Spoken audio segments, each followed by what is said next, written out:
All right. Hello, everybody. Welcome to another exciting episode of The Night Council, featuring Scott Jund, Wow. Hello. Russ Money, Oh, hello. and Snake. Hey, how's it going? And I guess me. Hello. That's Arcade Man. Pog you. Pog me. Wow. All right, so a couple things, a little bit of a update. We're working on custom music by Scotty J. Jun Boing Boing over there.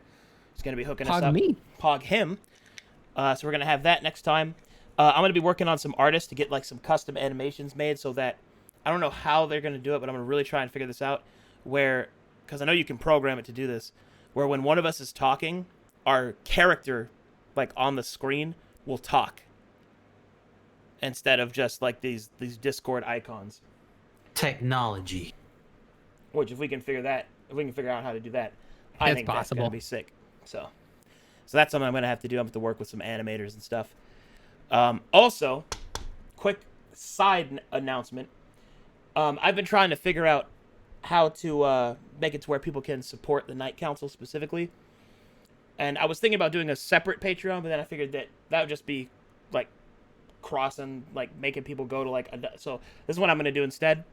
I'm going to make an alternate tier on my own Patreon, which will be Night Watchman, which if you want to support specifically the Night Council and be able to do things like throw in your own suggestions for questions and Patreon based questions or stuff like that, and all the proceeds from that will go to these three fine gentlemen and not to me.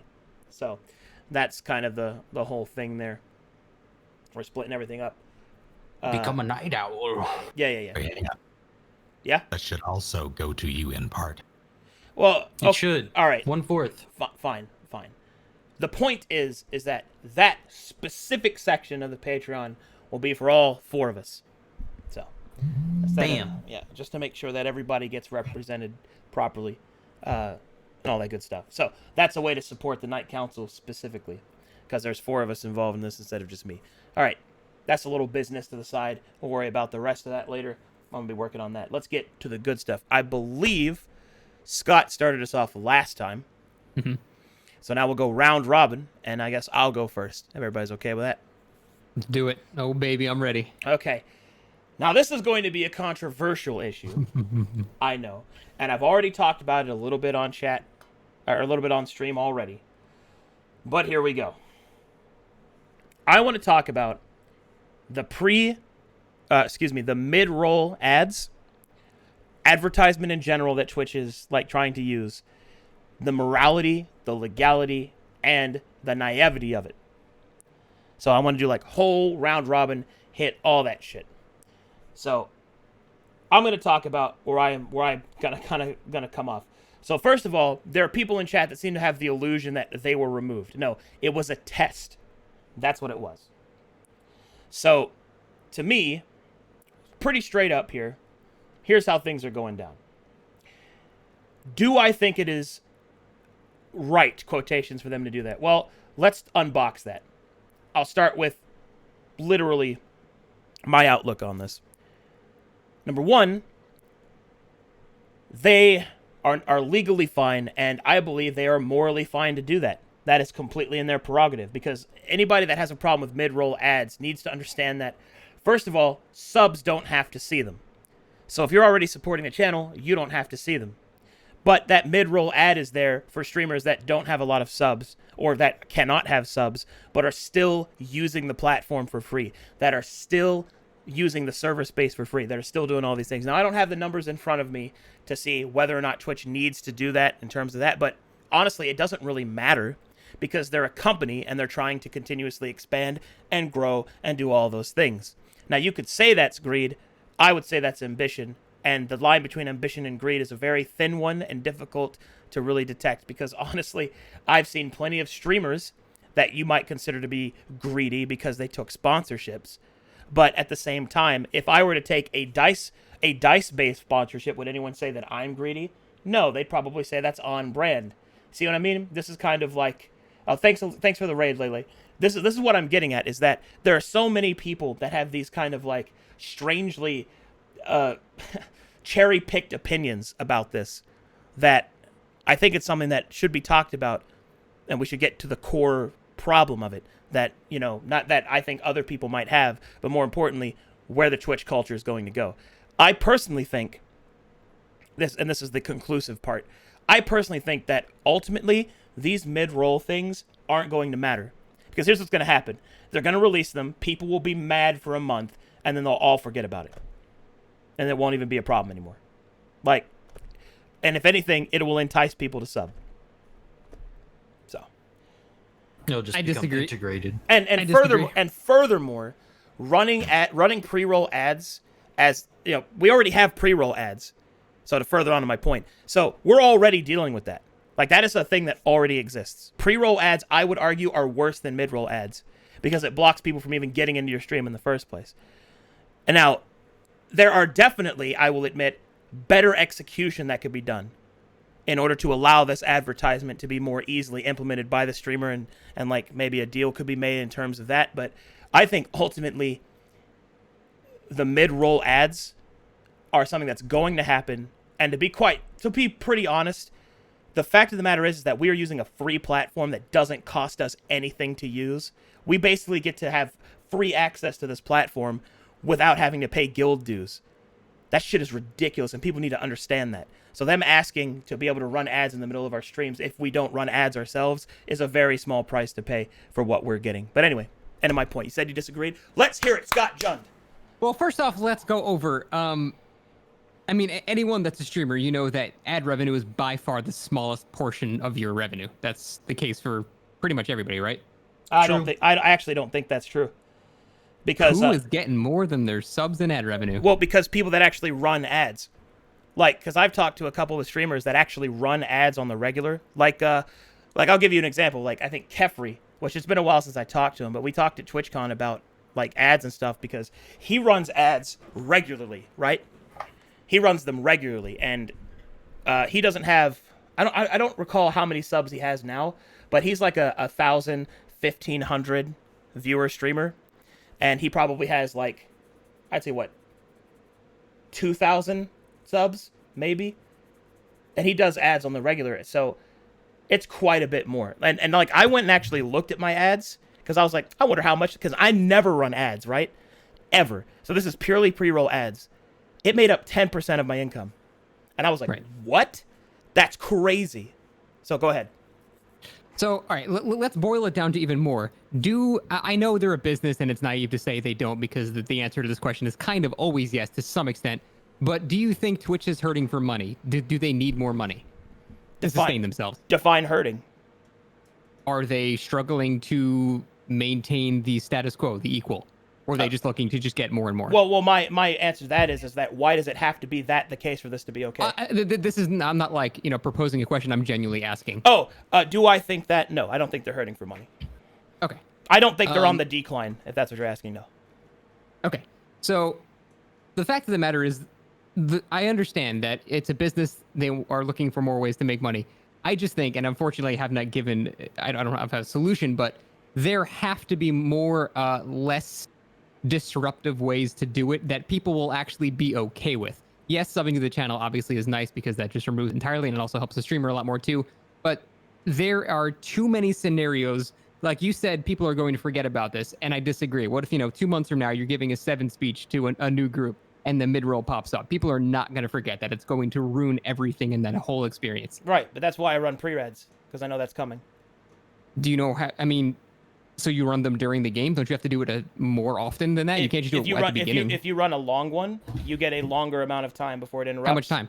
It's like a bank. If it's the longest one, you get 2.5 hours, which is how long my session is. You usually go a little bit after that. Yeah, but I can time the 7 speech because I know when it's coming. Will it take a little more work on my end? Yeah, but not that much more effort. Certainly not enough to boycott the entire process. Okay. Do we think there is a better way to do this, though? Absolutely. I think that should be the I think there is no argument to be made that the execution is poor. Okay. I think what we're discussing right now is like the concept itself. And people in chat are saying that Twitch operates at a loss. Can someone like maybe show me some information on that. Link it in chat to a mod, and they can send it to me, and we'll see about that. But go ahead, continue. No, that was. I mean, I think the thing we need to think about is the smarter way to do it that won't piss everybody off. Because, And what does Russ and Snake think about the Yeah. the beginning concept? But you want to go ahead, Russ? I don't think mid rolls are a terrible idea. I think the most important thing is giving the creator themselves the power if they want the mid rolls or not. Because I still put up YouTube content every once in a while, and I'll actually have to go through and like curate it, where you can actually put your own mid rolls where you want them to go.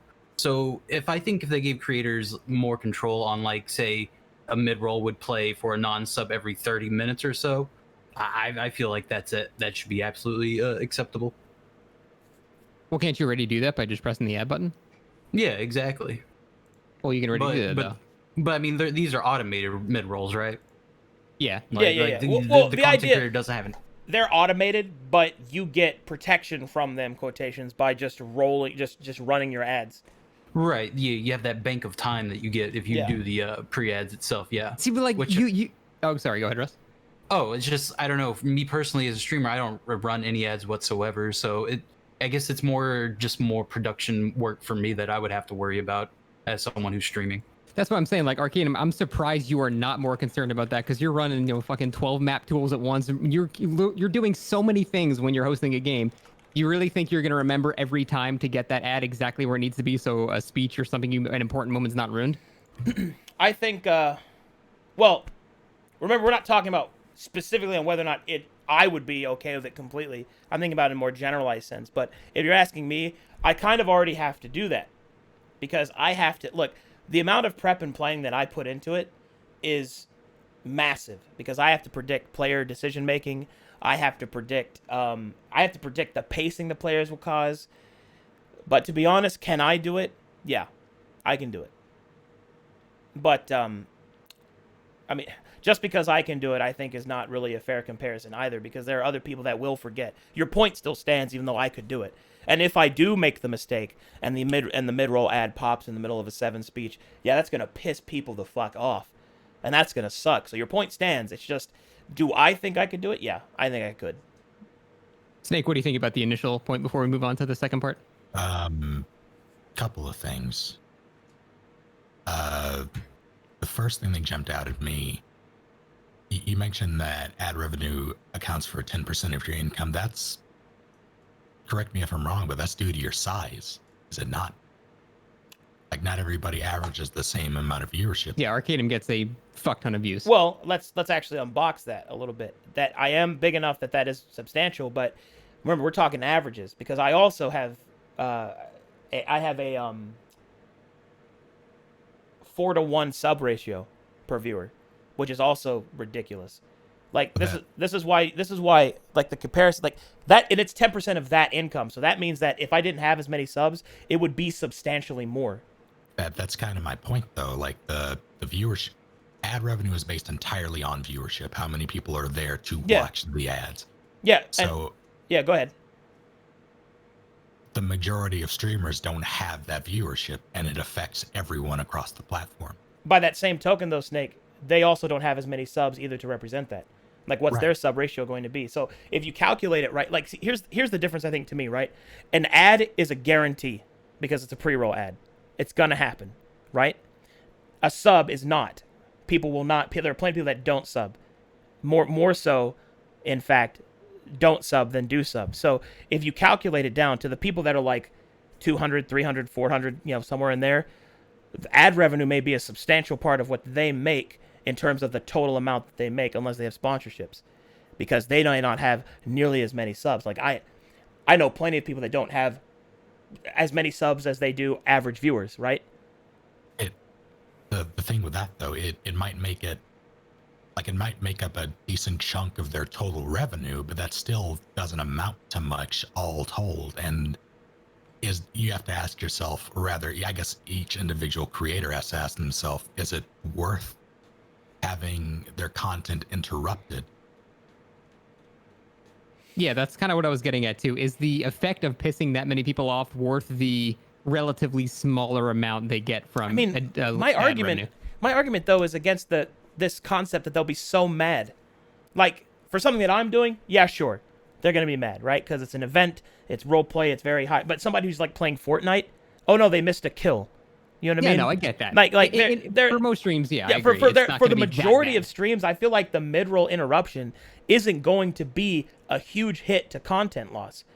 Like, I really don't think so. So, how many people are going to see that, get mad, and leave the stream? I mean, I would argue that there are more people that get frustrated because they go to watch a stream, they get an ad, and like, fuck it, I'll go watch somebody else. They're more likely to keep watching the person they were already watching. Yeah. You know, This is a risky idea because it could be abused and they would have to be punishments for abusing it. But do you think certain categories on Twitch could be exempt from it? I mean, honestly, I think that comes down to the point that they need to talk to the streamer. There needs to be different options you can choose. Like, for example, what if we did it to where you'd have to have like a heavy ad stream, and then if you had a heavy ad stream, your next stream didn't have mid-roll ads. So what you could do is you could stream like an off game, and then you could do your event, and then you wouldn't have to worry about it. Like, you could do it that way. Or you could even do it to where you could run ads at specific times, but you get to control them, right? And stuff like that. Like give you a window. Yeah, or give you a something. window of time. Like, here, in this hour, you need to run a mid-roll ad, and then you can go, okay, you can adjust it as you need to, or you can just roll ads, ahead of time like they've been doing. Honestly, I think their banking system, so to speak, to avoid having to run pre-roll ads by running mid-roll ads by just running an ad whenever you want to. I think if you make a good habit of it, because like there are plenty of times when streamers get up and go to the bathroom, and you're just streaming a chair, just run an ad. Doesn't matter. They're not missing anything, and it helps support them. And anybody who has look, I want to be very clear on my stance on this. If you are watching free content, right, and you get mad because you have to see an advertisement, then you are naive, because that is literally how TV exists. That is how most entertainment exists. If you don't, Ads are for. Yeah. It's the time to go pee. yeah, if you have a problem with that, then you have a problem with how so much of the entertainment industry works. And Yeah, like, I don't think that's fair to say, because I am one of those people who has a problem with that. Like I don't like ads, and I don't like television because of ads. That's why That is why television is dying off Yeah. faster than. I don't think that's why television is dying off. Internet TV is why television is dying off. Let's not mix what's killing what. Well, what is a mass benefit of internet TV? The mass. Yeah, Okay, name which ones you get to avoid ad other than Netflix that you pay for. In fact, name one that you don't pay for that you don't have to watch ads to watch. That's true, but that wasn't always the case. That's more of a mod. That's businesses catching up to the trend. No, well, yeah, but And that's the advertising intention of the campaign. trend. Like, see, the thing is like having a. I mean, man, I'm trying to see the stance that you stand on, because that. Now, I'm not going to be accusatory here, but this is why this is such a kind of like a hot button for me, because that is the same sort of attitude that leads to people that steal content, not or quotations share content, like Pirate Bay and shit like that, right? That's the same kind of mental attitude that can lead to that. And I can tell you that is the reason I have not made a single source book for my world or for my systems or anything, because that murders D&D. That's why they have to depend so much on their hardbook copy covers. Like D&D or any other sort of game that runs in tabletop, or anything of that nature that depends on like that kind of product that can be downloaded easily, loses out on it. It loses so much. Now, not everybody's going to be a fucking paladin like me and pay for WinRAR and send money to the studio of Game of Thrones when I couldn't get access to their one season. I had to go on Pirate Bay and steal it. That's what it is. But the point of the matter is that the internet culture that we have has this like complacency with the fact that, oh, it's, you just go download it there. Oh, you want to watch that anime? Go to Kiss Anime. You are stealing. Like, that's what you're doing. And everybody being okay with it, that's fine. But don't change what you're doing. Don't try to pretend that's not what you're doing, because that's what you're doing. I mean, and anybody who thinks otherwise is wrong. feel like we're getting off topic a bit. Yeah, Well, I agree with that entirely. I don't think yeah. that's And not the well, same. that's not off topic because that runs to the point that that kind of mental attitude is the people, in my opinion, that watch Twitch and then have a problem when ads pop up. You know? See, I don't think it's fair to have a problem with ads. It's just where the ads are placed. I think that's the main problem. Okay. Then where's the best place to put them that they'll actually get seen? See, it's a very hard thing to Yeah. answer because, when you have a Yeah. YouTube video, there's a beginning and a middle and an end. But when it's streaming, it's a live thing. Obviously, at the beginning, that's a safe one. But yeah, I don't know. I don't actually have a better solution. Because if you're a company, right, and you're a serious ad company as well, and you're talking to a company like Twitch and you're saying, okay, how are you guys going to put our ads in there? Put them at the beginning? All right. Making people have to walk through a gate, they'll get seen, right? Making people have to watch it in the middle, they're more likely to watch it. Putting it at the end, oh, they know the ads are coming, they'll just leave. Yeah. Like they know the raid's coming, they know the ads coming, they'll just leave. And they don't, What about, I saw that in chat. What about like a banner that would pop up that doesn't necessarily remove the stream, but the they ad kind of would be do that. visible? They do that thing now where they put the stream up there, but they mute the stream. That's the problem. Well- I think people wouldn't have a problem with that if they switched those sides, made the ad small, put it in the top corner, right? Yeah. And muted the ad. Now ad companies might not like that. They may not pay as much for it, but I think that would be a pretty good back and forth. Yeah, I agree with that 100%. There's I'm reminded of like sporting events that are televised and even like esports stuff where they'll have sponsor banners pop up on the stream. Like Yeah. things like that, I think work great because they're inobtrusive. They don't make a sound and people see the content. I think that to piggyback on that point, Snake. You guys know how you guys have how we have the bounty boards, right? And how you kind of have this way to like do like sponsored game content, if you want to. That's exactly what Yeah, you're getting at. yeah. I think doing something like that, but instead of running an ad, you run a banner, and that keeps you protected because you're signing up, for a brief amount. Let's say like a week, banner like campaign. a week. Yeah, it's like a banner campaign. And you sign up for that for like a week, and it appears at a special spot on the stream that's guaranteed for the viewer to see it, but it doesn't interrupt the content. I think that's the best implementation. I think that's the way to do it. That's a great idea, Snake. I think that's, man, Yeah, that's if any definitely Twitch safer. staff are hearing me right now, hearing what we're talking about, Bite, if you're in here, send that up the chain. That's going to be the thing that's going to make it happen. I think maybe expanding on the banking of time idea that they already have kind of implemented is that a lot of I guess our discussion here is interrupting something that's in a live event or just just being interrupting in whatever. Why not allow us to say get X amount of ads that we place on the VODs rather than the live experience? You think you should maybe do it to where like you could pay for it in VOD tax? I don't know. I mean, how many people actually watch VODs? They actually changed that thing in the algorithm, which actually shows you how many people watches, and it's like, wow, 100,000 people fucking watched a D&D game. Like, okay, that's quite a bit, maybe. But I don't know. I don't know how they would implement that easily. My thing with ads ads on VODs, does the content creator get any revenue from ads on VODs? I mean, they not seen should. any metric where they should, but Yeah, do yeah. they currently? I have no idea. I assume that they do.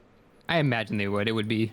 The only way it's 10% of my income is if it does, if I'm going to be completely honest, because I never run ads.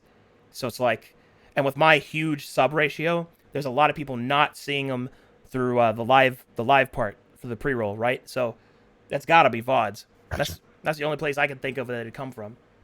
Yeah, I was just unsure because I know that like I don't run ads as a personal rule. I'm not a fan of them in general. Yeah. So I don't like to force people to see them, but it made me wonder because I know I have no control over VODs, and it made me wonder if they were even paying people for it. It would blow my mind if they didn't, but it's a question I had to ask. You should check your metrics, see how much ad revenue you get, because you never run them. Well, check that shit. How much of it's from pre-roll, That's what I did, and it surprised me. Like, it actually caught me off guard by how much I made from ads. I was like, wow. Like that's quite a bit. Now, I don't know if it's purely a percentage base or if it's a threshold base, because I do have many viewers. Maybe the amount I get is more. And if that's the case, okay, then that's only really applicable to like me and other people that are of the similar level. But, I think it's percentage based. I don't know. I don't have those metrics in front of me. I just saw something in chat. There is no situation in this world where interrupting the content with an ad is acceptable, period. The history of television would disagree with you. Now, granted, they try their best to prepare for an ad break, but they don't always get to do it. So, like, commercials have existed for, like, the history of the dying platform. The reason it's dying is not because of commercials, guys. It's because the medium is changing. Pay attention. Medium, the landscape, Yeah, values. all of Like, that. there's so much that goes into why TV as a platform is dying. Yeah, that's definitely not the largest contributing factor. But anyway, off topic on that.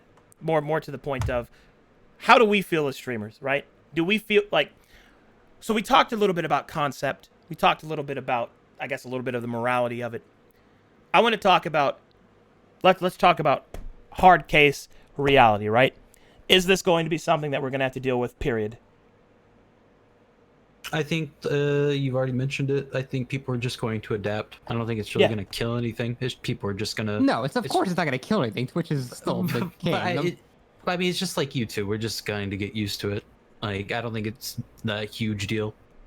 Yeah, I mean, yeah, at the end of the day, no, it's not going to drive the masses away from Twitch. It's not going to be that big of a deal, but it is more oppressive on Twitch than YouTube due to the live nature, and that's it. Yeah, I definitely feel that it's going to be a bigger hit, and they might lose a little, but they're not going to lose enough for them to stop doing it. I mean, Lose what exactly? lose viewers. Like, let's like, how many people are going to stop watching Twitch and stop subbing to their favorite streamers because this is happening? Yeah. Like, I don't know what actually does kill that really fast, though. What's up? Like changing a URL. It was amazing that, other streamers went to Mixer and people were just would not change the URL. They're just used to being on Twitch. Yeah. But that was where their favorite streamer went. Jeez. Yeah, at this point, I'm pretty sure Twitch could just, like, have ads where people are taking a shit on your face and people will still come to Twitch, so it doesn't really matter. Like, this comes down to the fact that it's like, like, I don't want to go into a tangent on this because I want to save this for, like, another conversation, but it's the same people who make the argument, I don't support DLCs. I'm like, get the fuck out of my face. Like, they wouldn't do it if people didn't buy it, nerds. And that's exactly what's going to happen here, is, like, it'll be a big deal for a month, and then the people won't care anymore because streamers will have adapted. Now, I do think they should make better tools, and if we have to live with this, we should have the best tools possible that make it easier on us. But I also, like, let's talk about maybe the one that people don't want to talk about, but that's a little bit more hot button. But we're the Night Council, right? We're not afraid of shadows, okay? Damn. That was actually kind of cool. They don't have to cover anything. That's pretty good. But anyway, There's a soundbite. the roll clip, the mid-roll ads will entice subbing, and I think that's a good thing, right? Because that's what Twitch ultimately wants, is for people to subscribe to the people that the people are watching.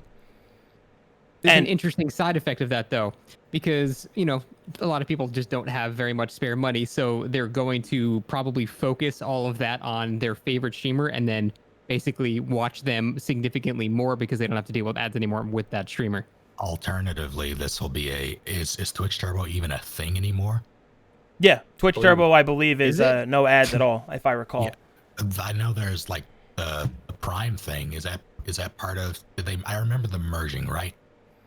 Can you specifically buy Turbo? I don't know. I know that Prime is your free one, so you always get to watch fucking, whatever. But Prime isn't free in that you pay for Amazon Prime. Well, yeah, but that's an additional benefit to a cost already paid for elsewhere. Well, what I mean by that is, like, the buy-in for Amazon Prime is much higher than a Twitch Turbo thing. So what people will probably do, if Twitch Turbo is $10 a month, instead of subbing to one or two streamers out of the many that they watch, they'll just get Turbo and never see ads again. That's true. Which ultimately, that's what Twitch wants too, because that's money just for them. Exactly. Yeah. Which but they also don't market Turbo very well. Which maybe the reason they do that is because they don't want to. Because I can't see any reason why they wouldn't, because it would be in their best interest to, right? Maybe. I understand why they don't. Why is that? Now that it's Amazon, they're pushing Prime. Okay. I guess that makes sense. Yeah. That whole thing. like the second they were acquired by Amazon, that the whole turbo thing just dropped off the face of the earth. I guess that makes Yeah, sense. don't you still get ads with Prime though?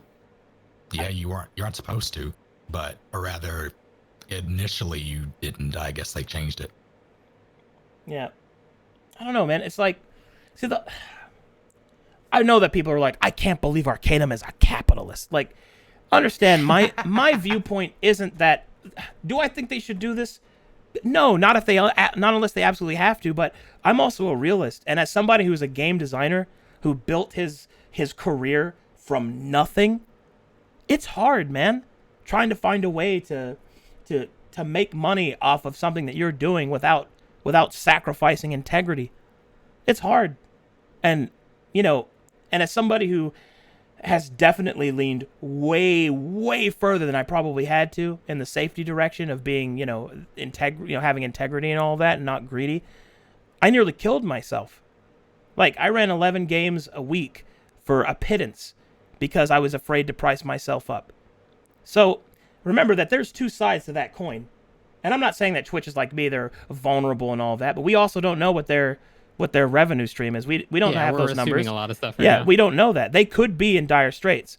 And remember, they have to care about employees, they have to care about server costs, all of us. Like, let's not automatically pretend that the corporation is a Shadowrun corporation that's omnipowerful and uncaring, because I don't think that's fair. But at the same time, we don't know. They could just be going for a greedy thing, or they could be being made to do this by Amazon. That's something else as well. That this may be an internal meeting where Amazon said, "Hey, do this so you can make us more money," and now Twitch has to do it because they're you know what I mean? It's like game developers versus producers. Yeah, exactly. Yeah, publishers and game developers. Yeah, exactly. That's a great analogy, man. Yeah, that's a great example. It's like, do you blame the game company for having to push out fucking, what was it, the Star Wars Battlefront 2 shit pile that we got? Do you blame the people that made that game, or do you blame EA? Maybe like, man, fuck EA. Well, in this case, you're blaming Twitch when it's Amazon's fault. See? Yeah. Again, we're just assuming. Yeah, exactly. We don't have the appropriate metrics to make that determination other than speculation. So that's why I try to keep it to the concept of, do people have a problem with that at all? And I think honestly, whether or not you have a problem with it doesn't matter, because it's happening. So get used to it. And the only way it doesn't happen is if all of us streamers and all of us viewers band together and say, hey, we don't want that to happen. And then if Amazon considers Twitch a profitable enough venture for them to care. That's the gamble. That's never going to happen. So yeah, that's the gamble we take, right? Yeah. Maybe they don't do it, though, because the test didn't go well. We can hope for that. Maybe the backlash was enough. Maybe it was. But I'm a realist at the end of the day, and I don't think it is. I have always functioned by the thought that when they say these things are a test, it's already finalized, and they're just they're basically introducing it via drip feed. You're gauging the reaction, basically. They're drip feeding it, yeah. Not even gauging the reaction. It's already going to happen. Yeah, people know how, they know how people are going to react. They can predict that. They're just allowing people to maybe not warm up to the idea, but at least get used to it. Yeah, or get time to prepare for it. Yeah. Which is, I think, the more likely one, if I had to gamble. They probably just did that so that viewers would know, but streamers would know. And it's like, man, it's so weird thinking about, because I'm not going to lie, I agree with you, Scott. It's going to be extra work on me. And just because I can do it doesn't mean I should have to. And it's like, man, imagine a streamer that just isn't very good at being organized, right? Like, there's plenty of them that are like that. They just kind of do random shit, and it works for them because it's like their vibe or whatever. And then it's like they now have to have like a scheduled thing in their head of making ads happen, and it's like they keep fucking up and they miss content. It's one of those things. Well, here's the question. Oh, yes, thank you. That's the thing, though. Like, not all games allow that. Like, how are you guys, if you're playing an FPS or doing something that requires all of your focus, how the hell are you going to take the time to say you don't have like a stream deck or something, or a hot, there are probably ways you can set up a hotkey via third-party program, but Yeah. if you don't have something like a Stream Deck, how are you gonna find the time to to minimize and then go to your dashboard and then hit the button? It's gonna be a whole thing.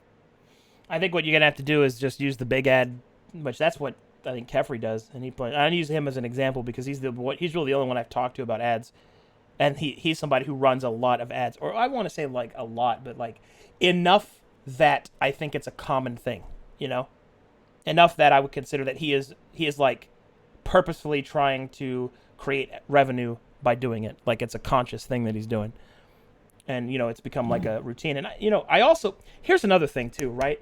I think that people can develop a rhythm for that because Kryken does ads too, but he incorporates them. It's like, all right, guys, I'm getting up, have an ad, and he comes back, boom. And honestly, I think that works. I think ultimately that's the adaptation. Is you're gonna have to get up from the chair, right? You're gonna have to fucking go somewhere for a second, go to the bathroom, get a drink, blah blah blah blah blah. I'm sorry, the adaptation. Yeah. Well done. What? And that's Russ. Everybody. Russ. This is what I bring to the table. This is what I bring. Honk honk. Anyway, yeah. I don't know. You guys have any closing thoughts? I have a question. Do you think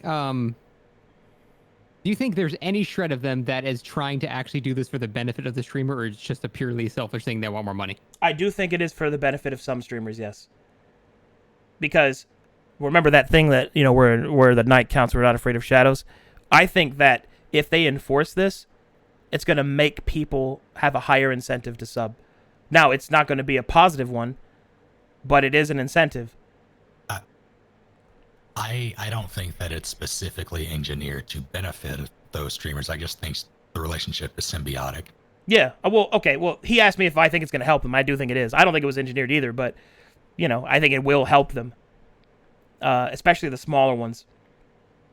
That have like that basically live or die off of viewer interaction. I think it's going to help.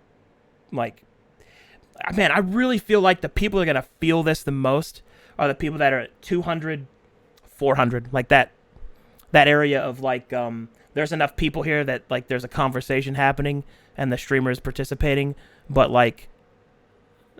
that there's enough people there that those impacts will matter, but there's a less amount of people that a conversation can actually be happening. That kind of that sweet spot. The thing is, 99% of people on Twitch that stream are going to have like 20 viewers or something like that. Oh no, they're gonna have like I think it's literally 11. I think it is like if you have 20 or if you have 30 viewers, you're in the top 2%. Yeah. Okay. So yeah. My point is, to that vast 99.9% majority, they're not going to get shit, and the only thing it's going to do is be detrimental to them. That it's just going to disrupt them and give them 10 cents. So I think 99% of the community is going to be pissed off about it then, because it's just going to hurt the smaller streamers way more than the actual big streamers that might actually make some money off of it. I mean, I agree with that. I would also say at the same time that those people, and remember, please understand, chat, I'm not a dark overlord corporate master, but I have the ability to step into the shoes of the villain of the story, okay? Those people run a loss for the company because they take up server space and they're allotted the same amount of privileges for, saving VODs and all of that, and they'll stream for hours. That takes space, that takes server space, that takes all this shit. So those people are also a direct detraction, I think. Now I don't know what the metrics on that is. I don't know how much it is, but those people that stream for 1 or 2 viewers that stream for 8 hours, they probably cost the company money. So it's and there's, as you said, 99% of Twitch is them, not us. So at the end of the day, it's going to come down to, everyone agrees it's a negative thing, but it's also something that's not so ridiculous that it's worth boycotting or just leaving Twitch in general for. Yeah, I mean, if you really don't like it and you want to boycott it, fine. But I ultimately think it's a battle that you're probably not going to win, and even if you do win, we're just going to get something else, and it's not going to stop it from happening. It's a company, guys. It's a company. Everyone, they they're trying to make profit, and they'll keep trying to make profit. Now, you can make profit and have integrity, but they, you know, you know what I mean? But yeah, I don't know. It's just so hard for me to think like, Jeff Bezos sitting on his back like, I need more ads as he drives this like. well, yeah, you know. but this isn't Jeff Bezos that's gonna. Feel I know. This is gonna be the fucking. He doesn't tech. show up at Twitch HQ. Yeah, this is gonna be the tech running the servers, being like, Yeah. that wants a raise. This is gonna be like, you know what I mean? Like that's the kind of shit that we're talking about, and that's the mid management people and the fucking engineers and shit that are gonna feel that. I don't know. I think the overall opinion is we don't like it. Obviously, we just don't like it. But I think that's definitely the feelings that we don't like it. But you know what? People also don't like stubbing their toes. You know what I mean? What good does that do, though? Well, okay, that's a bad example. That's a bad example. But it's like You have to feel something. we get to feel something. My Whoa, God, Snake got that's really dark. dark there. Stares down at table, shadows. But yeah. Anyway, that's it for all I had. I think that was a good conversation. Yeah. Yeah, it was good. Let me get a drink real quick, and then we can go with you, Bruss. Be right back. All 2 right. seconds. 2 seconds. I'll be gone so fast. All right, chat. So we all agree Arcadum is literally the devil. He was descended from hell, and that is the only way he could possibly excuse any of this, right? Okay, just making sure. On the same page. What a sweet boy. Anyway, Russ, what you got for us? Oh man. All right, I'm Can I back. skip. Lol. See, that would have been a time to run an ad. I'm just kidding. Sure was. Anyway. All right, so that was my topic. Passing it over to the clown man. What you got for us, Russ? Oh man, I would like to discuss something that's pretty near and dear to my heart, Ooh, I like that. and that is the evolution of comedy that has happened in probably the past like couple of decades. Because times have been a changing, of course, I'm honking.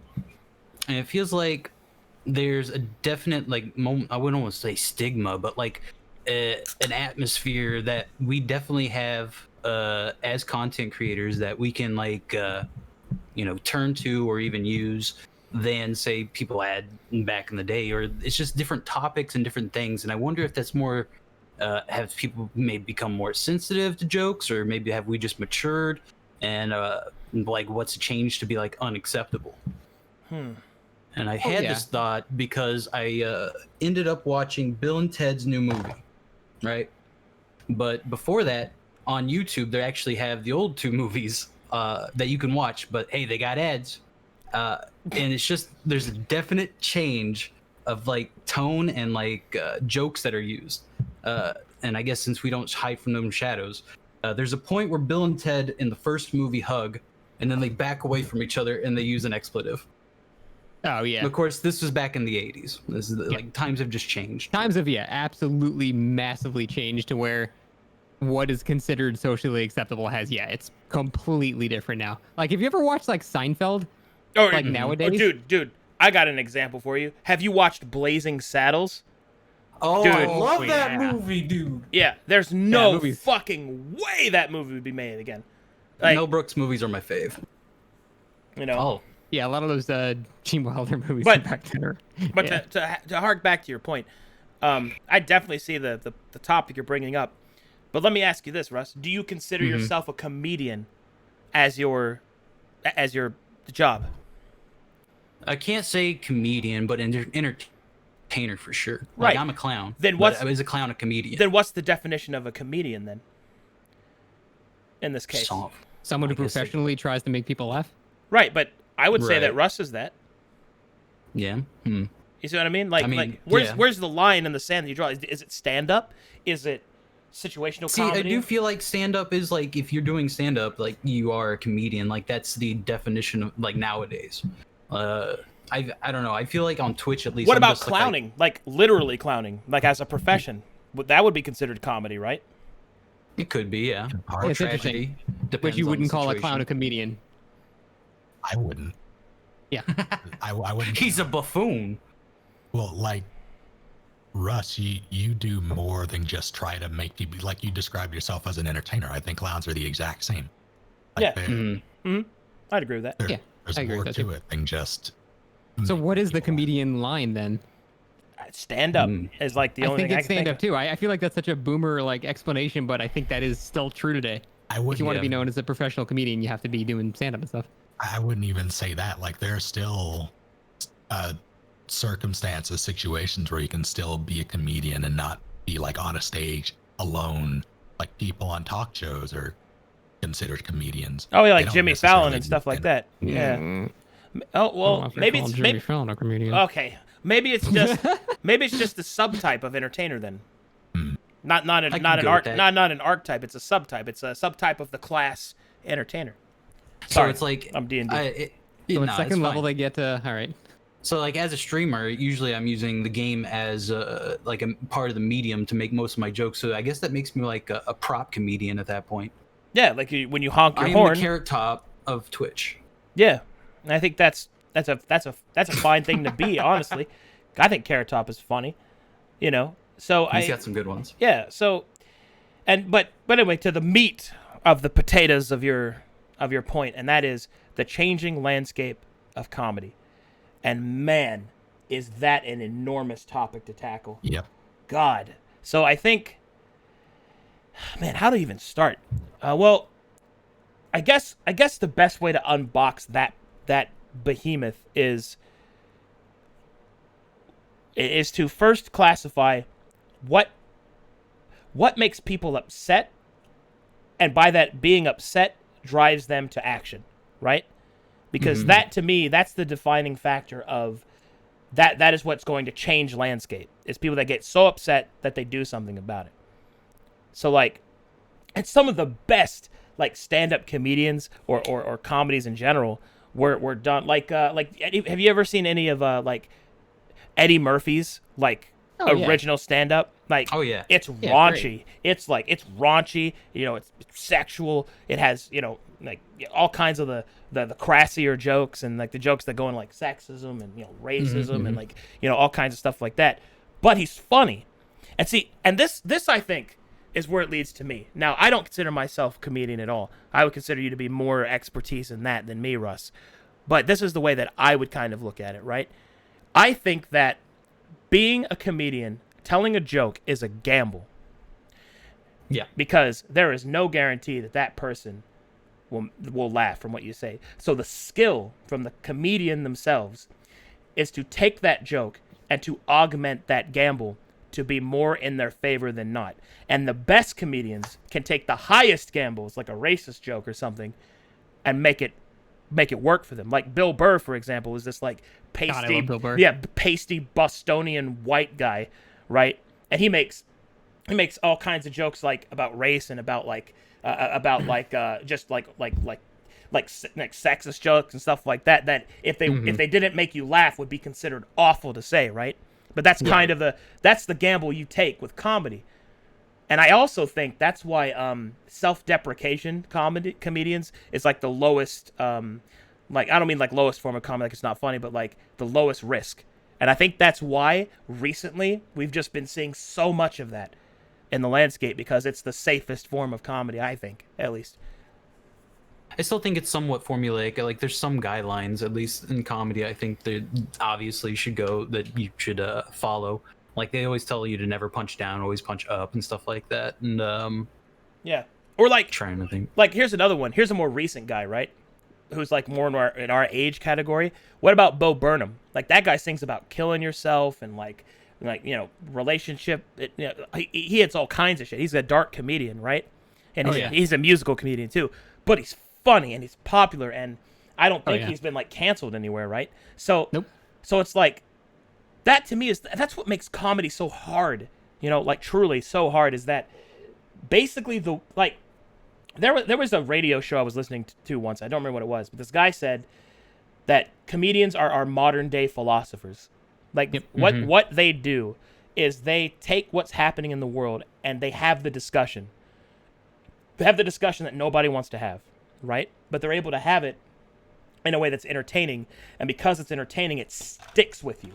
It stays in your head, and you'll be more likely to talk about it through that filter. So I can agree with that. you know, I wish I remember who said that, but that stuck with me. I was like, man, that's really what it is. That's why being a comedian is so fucking hard, dude. Like, because you have to basically stand up and say, this is something that's happening. Now, we're going to laugh about it, but hopefully we'll think about it. Yep. Like what George Carlin did about religion. Like, that was his, like, whole thing. He would just shit on religion, right? He would just go to town on religion, just wailing on it. That was his whole thing, you know? And it was like, man, I think that's so crazy. I don't know. What do you guys think? I've talked a lot. Well, I mean, I think a lot of the reason that, because yeah, like nowadays, even if, you know, you're seen as like, you know, an edgy comedian, like you just can't make jokes about the same thing anymore. And I think that is just because as a side effect of the world, you know, overall tolerance for things has just improved. But I think with that, I find it kind of strange that although the tolerance and acceptance of those things have improved, the stigma about making jokes about that stuff has gone the other direction. And I kind of find that weird because I feel like if everyone is viewed as like equal and stuff like that, one day there should be a world where everyone is seen as equal, that people can make jokes about anything and someone might go, oh, you little shit, but they're not going to, you know, they're not going to cancel you off of Twitter or something like that. So I find it interesting that it went one direction while acceptance and toleration went another. I know exactly why that is.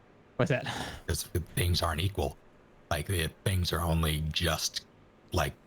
Oh well, yeah, of course. Yeah, I'm definitely given a utopia scenario here. What are you saying, Stick? I'm sorry, I wanted to hear what the rest you were saying there. Like, what isn't equal? So you can't.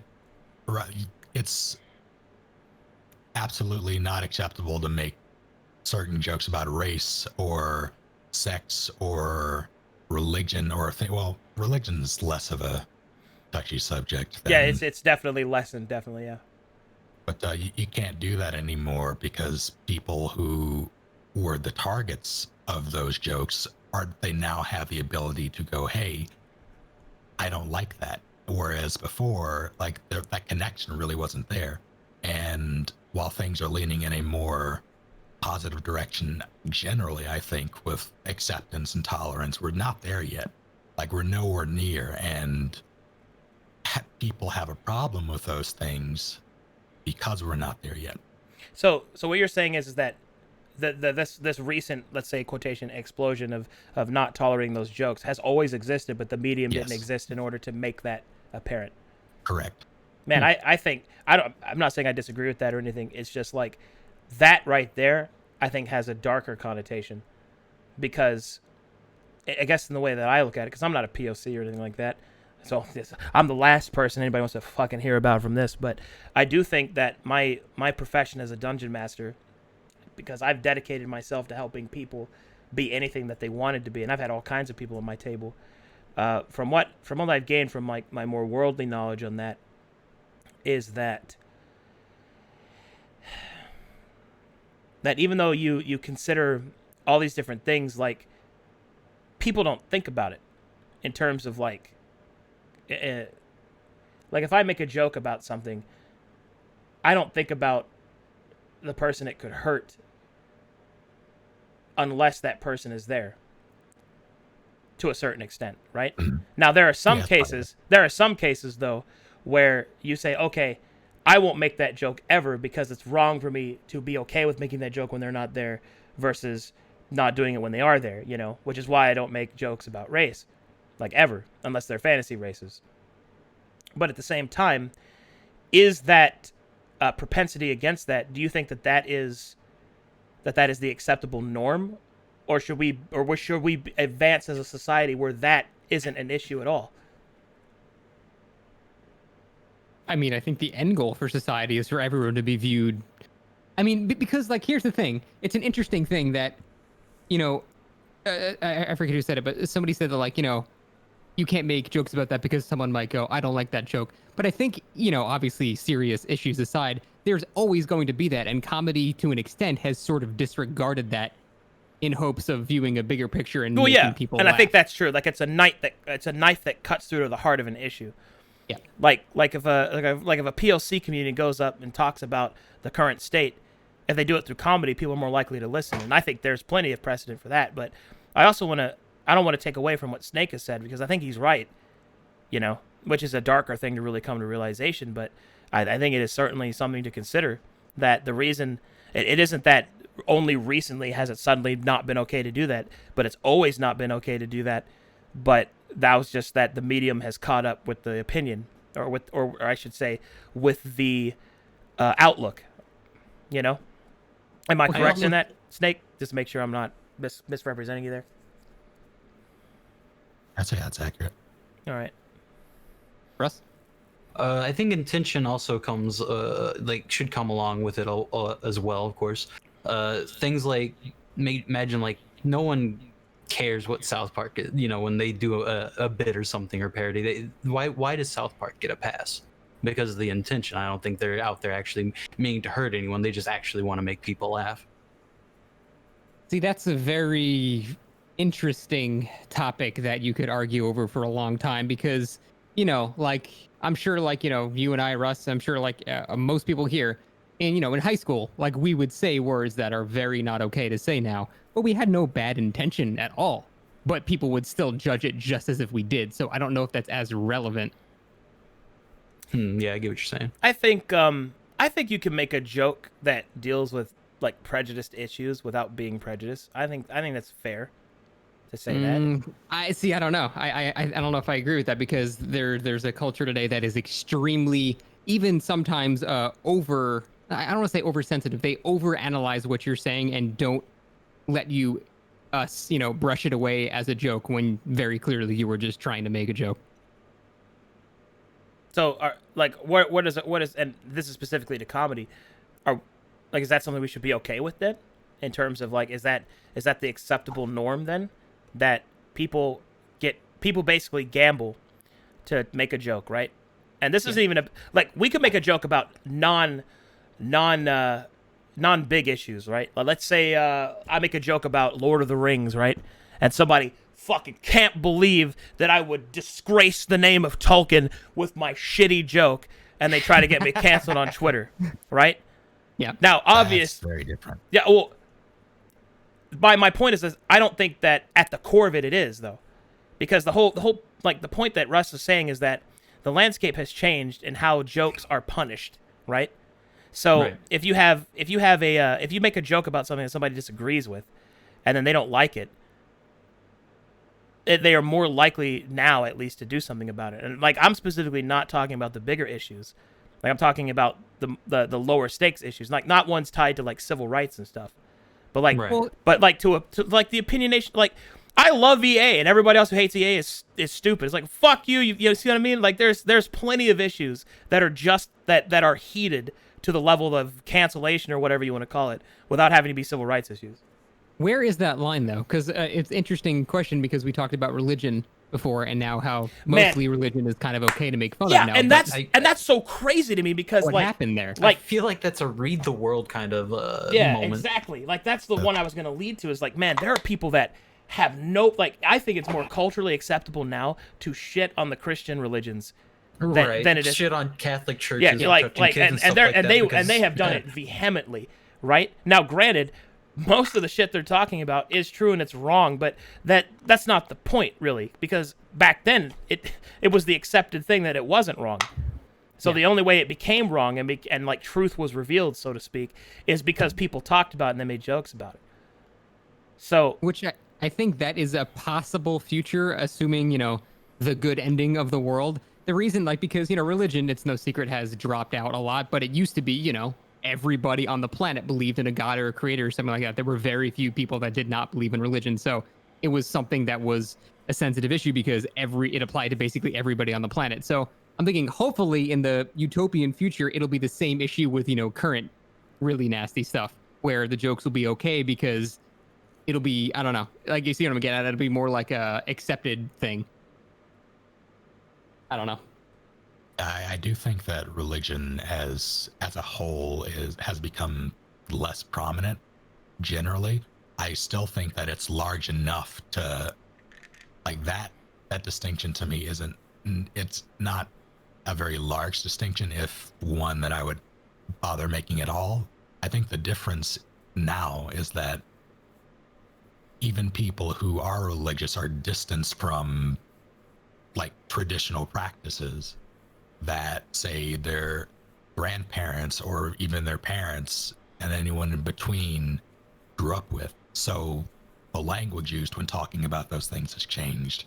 So making jokes about them is now more acceptable. Well, there's also an interesting differentiation between religions themselves. Making fun of some religions is okay. Making fun of other religions is not okay. Who decides that? Who draws that line? Current events. Yeah. Period. Yeah, definitely. And the current vice events. versa also happens. Yeah. I definitely think, and see, this is where things get weird, right? And this is why it's so important for comedians to be adaptive, right? And only adaptive comedians survive, really, is that current events vastly change the opinion of people, and and also what the people are talking about. And you have to make comedy that is able to address those current events, get people to think about the ideology that you're trying to push or whatever, and also to get them to remember it, right? Because it's like look at the late night show hosts, right? People would consider them comedians because they all do monologues and whatnot. They all do like a little tiny stand up, but they do all the stuff they do based off of current events. So whatever's happening, they joke about it. They talk about it. And I think it's unfair to say that if somebody's making a racist joke or a sexist joke or any joke for that matter, that they're trying to be this negative prejudice against whatever it is they're talking about through the guise of comedy. Like they're using it as like a shield. I don't think that's right. Because, man, honestly, if we can't talk about things through comedy, then what else how else can we really talk about it? Because how many times have you actually seen, leaders that matter, that are actually going to make legislative changes and, will actually change shit, actually sit down and have a reasonable debate? It happens so rarely. Like, that's why I like watching the Munns, what is it, the Munns debate? I might be saying that wrong. Is it Munsk? But anyway, it's this like debate platform, and they have scientists and philosophers and all kinds of cool people get on and like they just talk something out. And it's an amazing debate format, and I really like watching it. That like one of my favorite ones is the one on political correctness, because Stephen Fry is a fucking powerhouse, dude. I love Stephen Fry. Dude, he's my fucking jambino. But anyway, the I guess the point ultimately that I'm trying to make to Russ's original topic is that we all know that comedy is changing and the landscape is changing, because that is the essence of comedy, is to be adaptive. But do we think that the punishment level that comedians, or specifically those that make jokes, have to deal with, do we think that that's a fair connotation to what's happening? Define punishment level. Their entire careers ended because they made a joke that didn't land. Basically, cancel cultures. I think. Yeah, I think that's what Russ is also getting at. Ultimately, is just cancel culture. Mm-hmm. Do we think cancel culture is the appropriate mediating and policing factor of comedy? I definitely think that is too far in the other direction. It is not a good thing. I don't think. Like, the thing is, I think people don't need people to put a hashtag on Twitter to determine whether or not something was morally acceptable. A lot of the time, people just see, like, how many times you go to Twitter and you just see a hashtag of, someone is over party. And then even if you don't click it, now, even if you don't research it, you have a negative stigma about that person without knowing anything about what happened. And I think that actually happens a lot because people are very quick to just throw the masses on someone without hearing any other possible side. Yeah, like that leads to like demagoguery, bandwagoning, which the medium of like Twitter and other such social media platforms definitely entice and enhance and exacerbate. But we don't want to get caught into whether or not cancel culture is good or bad, because that's another topic entirely. But rather, do we feel that the level of punishment that one can suffer from gambling on comedy, do we think that it's fair in terms of what the comedy actually is? No, I don't think so. I think if you make a bad joke, you shouldn't have to lose your entire job. You just should have maybe. You have a bad night. People bomb all the time. Yeah, that's part of growing. Absolutely. Yeah, absolutely. Yeah. So, and I guess furthermore, we might think about this: if somebody makes a sexist joke, sexist. If someone who makes a racist joke, racist. I don't think so. Yeah, I agree. It's too easy to just define somebody by a bad joke that they made, and people are too quick to do it. Yeah, I'm not saying that it can't be the case. I'm just saying that by definition, if somebody makes a joke like that, are they that thing? I don't think so. It depends. I think it ultimately boils down to, or at least in some case, like it can also boil down to just a lack of awareness, like a lack of reading the proverbial room. Whereas the room can either be a room of people, a collection of people on Twitter, or just the entire world at large. Like not paying attention to current events and I guess societal standards and the way it all shifts, that can be a career killer. Whether or not that's good or bad is The reality. That is the question. Yeah. Yeah, man. You know what? You actually make a good point there. Maybe we're looking at this the wrong way. Maybe it isn't even about whether or not that even is the case. It's still the same thing that comedy has always been, which is reading the room. But now the room is not a room of like 50 people or 1,000 people or 15,000 people. It's millions of people.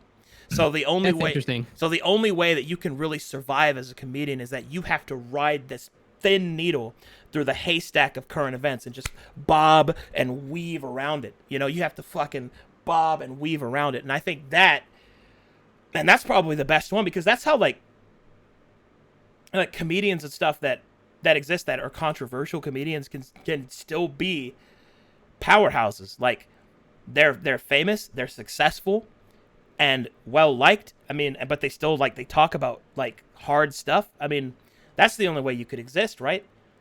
I think that the fact that those people, that since they exist by definition, that there has to be a right way to do it, right? Yeah. Like there has to be. I think that's a really interesting point, how it used to be that, you know, a comedian would basically be broadcasting his joke to 50 people in, you know, or, you know, even the more popular ones, they can have an auditorium or something like that. But for the most part, the people that are going to a stand-up comedy act probably have a slightly thicker skin than, you know, the entire population of the planet. But now everyone is exposed to any joke anyone makes at any time. So go ahead, Snake.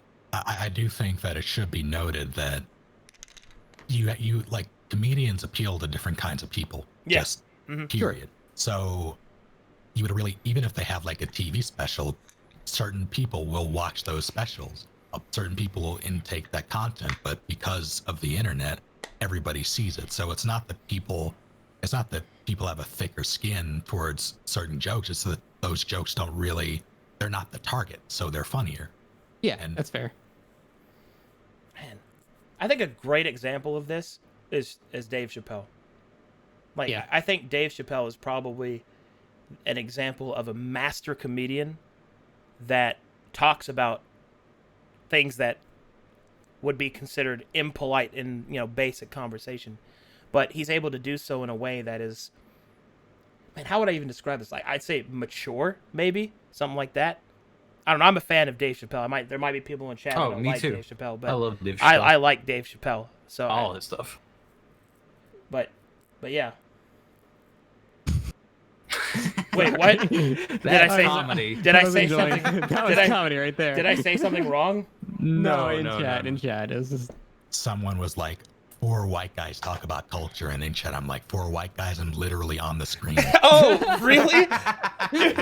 Dude, how that's why I'm throwing it to fucking Snake more than anything else, because he's got more to say here. Nobody wants to hear what I have to say about this shit. You serious? Good shit. Yeah. I'm literally on the screen. Eat my ass. Yes! Yes, dude! Oh my god, I'm clipping that. That is going to be a sub sound. Eat my ass. Oh, I'm sorry. It's like I'm literally on the screen. Oh, thank you, Snake. Oh god. Anything else, Russ, for that topic? Oh no, I think we've gone over it. Man, that was ended with a joke. You know what? Fucking well done, good guys. Topic. We got through that one. Ooh, that was a doozy. Look at us solving comedy. Woo! Good job, everybody. We did it. All right, what you got for us, Snake? All right, so we had a heavy topic right there. I'm gonna get a little heavier. I apologize. Oh yeah, that's what I like to hear. I know you, Snake. It's to gonna be the Night lightest Council. topic I've ever heard in my life. I know you. Go ahead. All right, so sequels versus remakes. video game. Oh God, dude, this is even worse than fucking Russ's topic.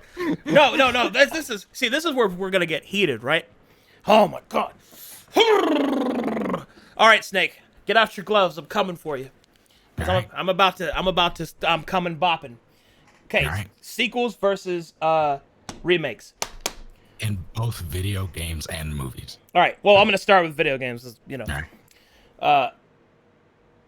Final Fantasy VII was not a good game. Woo! Final Fantasy Wait, VII the remake. original? No, remake. The remake. Oh boy. The remake wasn't a remake. It was a fucking sequel. All I right? know.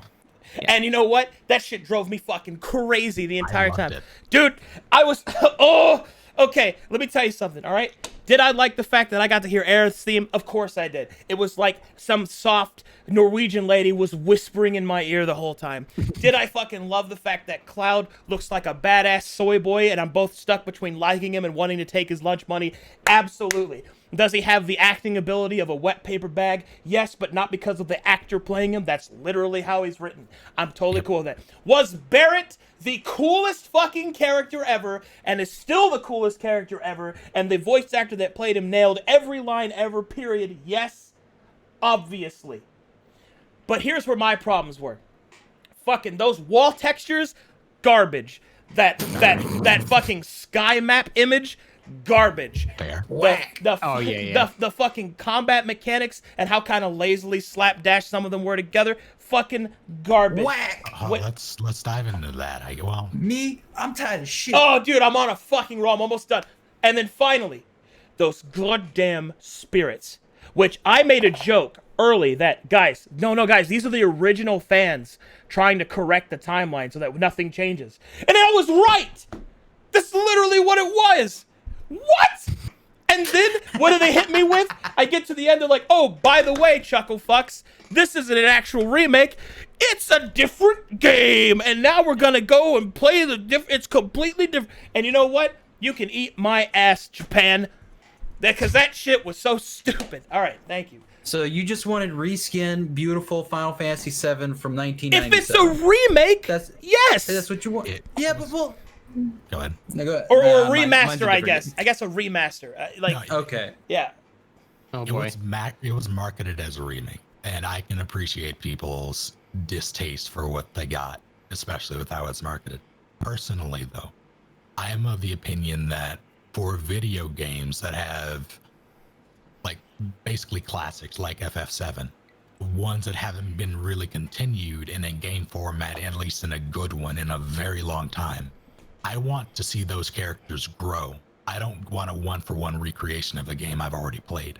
So having what we got going forward to me is a very good thing, because you get to see those characters evolve, not only just as like a piece of writing, a piece of fiction, but technologically. Snake. Yeah. We're in a gladiator arena, so I gotta go for you. Go for it. You think fucking Jessie was worth all the time we spent with her, dude? Be honest with me. Be honest with me, Snake. All right. Jesse. Come on. Jesse's character, I'm not really a fan of. Okay, thank you.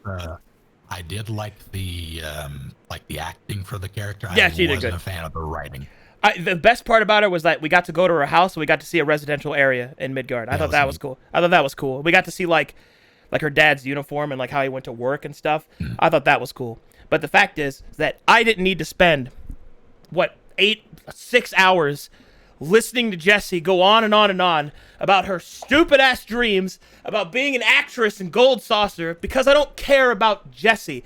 Let me hear more about my man Wedge. He has cats. No, I don't get to hear more about Wedge. I get to have Jessie weirdly creep on me the whole game. Yeah, I think they overdid that aspect of her a little Way too much, dude. Dude, bro, come on, man. Like, I get Cloud's attractive, but fucking hell. dude, you fucking, like, people are like, oh, Jessie's the best girl. Fuck Jessie, dude. Come on, she's not even in the running. Obviously, Tifa's best girl, but, that's not even the point. The point is that Jessie isn't even up there. She's not even on the board, dude. This is a game between two divas. Jessie is down here in the corner with a fucking grenade launcher going, I'm important! I have dreams! Nobody cares. That's that's why they made those changes, I think, because we get to see, and I do think it was a bit disproportionate. Like, we didn't see very much of Biggs at all. That kind of God, why didn't we see more of Biggs? He was handsome and cool. The addition of Avalanche as characters throughout the entire first part, I think was welcome for me. Oh, I like that. It Yeah. made that, yeah. Yeah. The execution, I think, was a little off. Yeah, it should have been in some equal, cases. not just Jesse Yeah. and then also them. You know, that's the thing. That's the reason I didn't like it. We spent so much time with Jesse in the game when I would have loved to spend an equal amount of time with all three of them, because it doesn't even matter that I don't like Jesse as a character. I still wanted to know about Biggs. Like, his voice actor was great. There was, like, allusions to, like, jobs they had done before. You know, shit like that. Wedge, who is best boy, who's got your back, who just wants you to have a good day. I want him to have a good day. How about I share a mission with him where it's just me and Wedge walking through a candy field, slapping asses? You know, give me something. We got barely anything with those two characters. And honestly, that's the problem that I had with the remake more than anything else. Because, look, I'm going to be in your corner, Snake, the whole time. Music, fantastic. Graphics, great, unless they were mistextured, which I'm still angry about that. You know, fucking all that shit. You know, I loved it as a remake. And I did like the story changes in terms of the expanded universe. I'm with you on a universe expansion. I'm not with you on plot ghosts. I fucking hate plot ghosts. I'm with you on better boss fights that expand more about, like, fighting Shinra's son. Okay, why does he have that cool shotgun dash? I don't know, but it fucking hurt. And then I kicked his stupid ass, you know, but it was great. I liked how they expanded the Aeons. I didn't like the creepy scientist kid at first, and then he kind of grew on me a little bit because he's always kind of there, and I just kept thinking of him as an eldritch entity, which is very nice. You know, and then... Not far from the truth. And then we hit the thing that I disliked the most.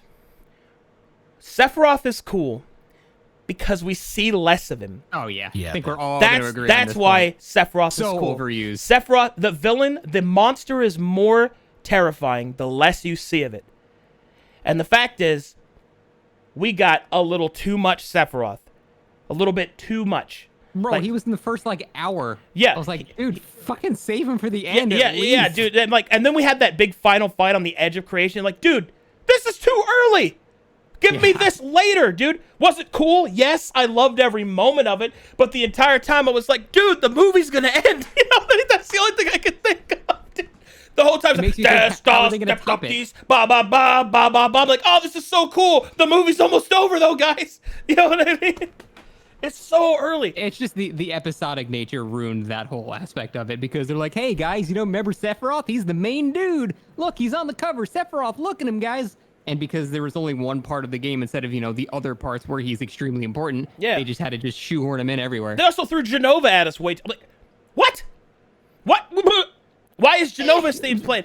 Like, dude, That I didn't mind as much dude, because I she can- was actually in the Shinra building I in the original. know, but I can wait. Like, game, stop trying to fucking pander to me. I'm there. You've got me. I'll wait. And now we get this, like, oh, it's going to be a different game entirely. Now, let's talk hopeful for that, right? I know we're spending a lot of time with Final Fantasy, but it's important because it's the latest remake, right? And probably one of the biggest ones ever, I'd say, in terms of scale and, like, hell, I'd I even think say, that's fair. And hell, hype and everything. hell, I'd even say IP. Like, what game is bigger than Final Fantasy VII that was remade? You know, I can't think of any off the top of my head. So, you know, Warcraft 3 Reforged. Oh, God. you know. But anyway, so fucking man, we've got all this shit together, right? So we might get a completely new set of games afterwards. Now I'm looking forward to that. Sure, I'm down with that. I get Final Fantasy, but different. Wow, that kind of brings all the crowds together, the old crowd and the new crowd. But to answer your question, remakes versus sequels, man, I think where we are right now, remakes are probably going to be the ones that are going to be happening more often than not, and I think they're better than sequels, and I'll tell you why. Final Fantasy VII Remake, fucking amazing. All things considered. Like, even if I don't freak out at textures, even if I say it's a bad game, which, you know, I said that more for comedic effect. Final Fantasy X-2, eat my ass. Final Fantasy 13-2, shut the hell up. You're not lightning. See what I mean? That shit is garbage, bro. like. Okay. All right. Now, apply that. Sorry, go ahead. Why'd you have to bring up 10-2, dude? God. Yeah. Yeah. We're trying to have a good time here, man. It's not cool. We'll talk about it later, okay? But so apply that logic to movie sequels versus remakes. God, I think it's the I don't know. Yeah, I think it's the opposite. I think it's the opposite. I think it's the opposite. I think it's the opposite. This topic made me think. Dude, the new Ghostbusters were so bad. And it wasn't bad because it was girls. It was bad because it was bad. Like, I feel like it was too forced. Yeah, like every joke was forced. That was, they made what, 3 soup jokes about wonton soup? Come on, bro. You're scraping that bottom of the barrel. You've got some of the best, like, female comedians I've ever seen. Like, they're awesome, right? And then what did they do with Hemsworth? You know what they did? They insulted the old character that used to assist the Ghostbusters. She was smart and had her shit together. That's why she was their nonsense. That's why that she was like their coordinator. She was the glue. Yeah, she was the coordinator because she was the only one that was fucking paying attention to what was happening. They just basically put a meat popsicle that they could lick occasionally, just walk around going, "Hello, hey guys, I forgot my shirt. I'm Hemsworth." You know what I mean? Yeah. Like, come on, guys. God damn it. I have not seen the new Mulan remake, but I'm not going to because I'm terrified they're going to ruin my girl. Not doing it. To think of the last good remake movie. Yeah, I was about to say, has there ever been a remake that's been better than the original? I think there has been. The first one that came to mind for me was Total Recall, and that one was like Colin Farrell. I'm not a fan of. Not great. Yeah. I mean, everybody loved Mad Max, but I think that was more of a reboot. Yep. That was a reboot. Yeah. I think the remake of The Thing was pretty good. Ooh, yeah, you're right. Are you referring to like the 60s versus the 80s, or the 80s versus the prequel that they made? The 80s versus the 60s. Okay. Yeah, then I mean, that's fair. if we can count old things, look, I'm scraping the bottom of the barrel over here. Yeah. I'm trying my best. I'm trying over here. Oh, hold on. The new Jungle Book. That was actually sick nasty. The remake of the Jungle Book and the CGI ones, because Christopher Walken was singing "I Want to Be Like You," bro. Bill Murray as Baloo. Come on, son, Bro. that was pretty sick nasty. So, I'd say that's pretty good. Is it better than the original? I wouldn't say so, but I don't think a remake has to be better than the original. It just has to be good, right? Yeah, I think that should be the metric. Yeah, it should be good, because what it does is it reintroduces an old story to a newer audience, like a fresh audience, and that's a good thing, and it accomplished that task. Well, first, can we define remake versus remaster? What do you guys think about it? Because people debate this topic all the time. Is a remaster the original, and they just touch it up with whatever that's the thing. available? I think that I don't think those two things are necessarily separate from each other, because I do. Well, would you consider Aladdin a remake or a remaster? I haven't seen it, so I don't know. Okay. I'd say remake. You have to say remake because it's literally not animated. They can't just touch up. Yeah, all right. I assume you were talking about a game. Like, remake versus remaster doesn't really apply to film to me. Well, Okay, remember when the original Star Wars trilogy got remastered, but they added scenes? Take out those added scenes, and that's a remaster. It's the same exact story, same exact scenes. It's just if you're looks good. If your metric is they can't change anything, well then no, we're not talking about remasters at all. We're talking about remakes, because they add new things. Especially, and remember that whole conversation we had earlier about times changing? They're going to change that stuff. Like, for example, in the new Aladdin, Jasmine has a song. She never had a song, at least not one that made it to production in the original Aladdin, unless you count the one she sings with Aladdin, but she doesn't have her own song. So they added that, So, I mean, it's like, okay, then we're not talking about remasters at all. We're just talking about remakes or reboots. I think reboots for movies is the same thing as a remake for a game. I think that's the same thing, because you're trying to restart a franchise. Yeah. So I could say so, yeah. Well, here I have a good example of one I find very hard to define. The Shadow of the Colossus. Yeah, the Shadow of the Colossus remake / remaster by Blue I never Point. played the original one, so I don't know. You guys take this one. It's functionally the exact same game, but it is. Yeah, you would consider that a remaster, but they built it from the ground up, kind of. Yeah, but it's still a rematch. Like, even with them rebuilding it. It's the exact same game, but with a fresh coat of paint. They did the same thing for the PS3 version they made. They've remastered it twice. Oh, did they? I Yeah, forgot they did. I own it on PS3 as well. Multiple I bought the game times. 3 times total. All right, if we're talking about remakes, can I just take a moment here and fanboy a little bit? Sure. Dude, what about them Demon Souls, though, bro? Oh my god. Bro! I think we're all broing about that shit. It looks so weighty now. I know, right? Oh! It's such a weird juxtaposition, the weight of the model versus the stilted animations of the original. But Yeah, it Demon looks Souls good. is super It's floaty. I like that though, dude. I want my weapon to go bam, not to go whack. You know? Yeah, no, I like it. It's just weird to see. Yeah. Oh You know, man. the weirdest part about that for me was having the character make a grunt when he swings or rolls. And I was like, you know what? They've never done that in any Souls game, and I don't know how I feel about it. Dude, what about the animations on the attacks themselves? Like they look so Oh, it was gorgeous. Blue Point is amazing. They're like the #1 remakers or remasterers ever. They're like so good at it. Oh man. Oh god. I hope that will rekindle the Dark Souls series. Because man, we need Bloodborne 2. Yes, we do. We need Elden Ring not to suck and be like bad Skyrim. See, as much as I want Bloodborne 2, I would also settle for a PC port so people can mod it to shit. That too, yeah.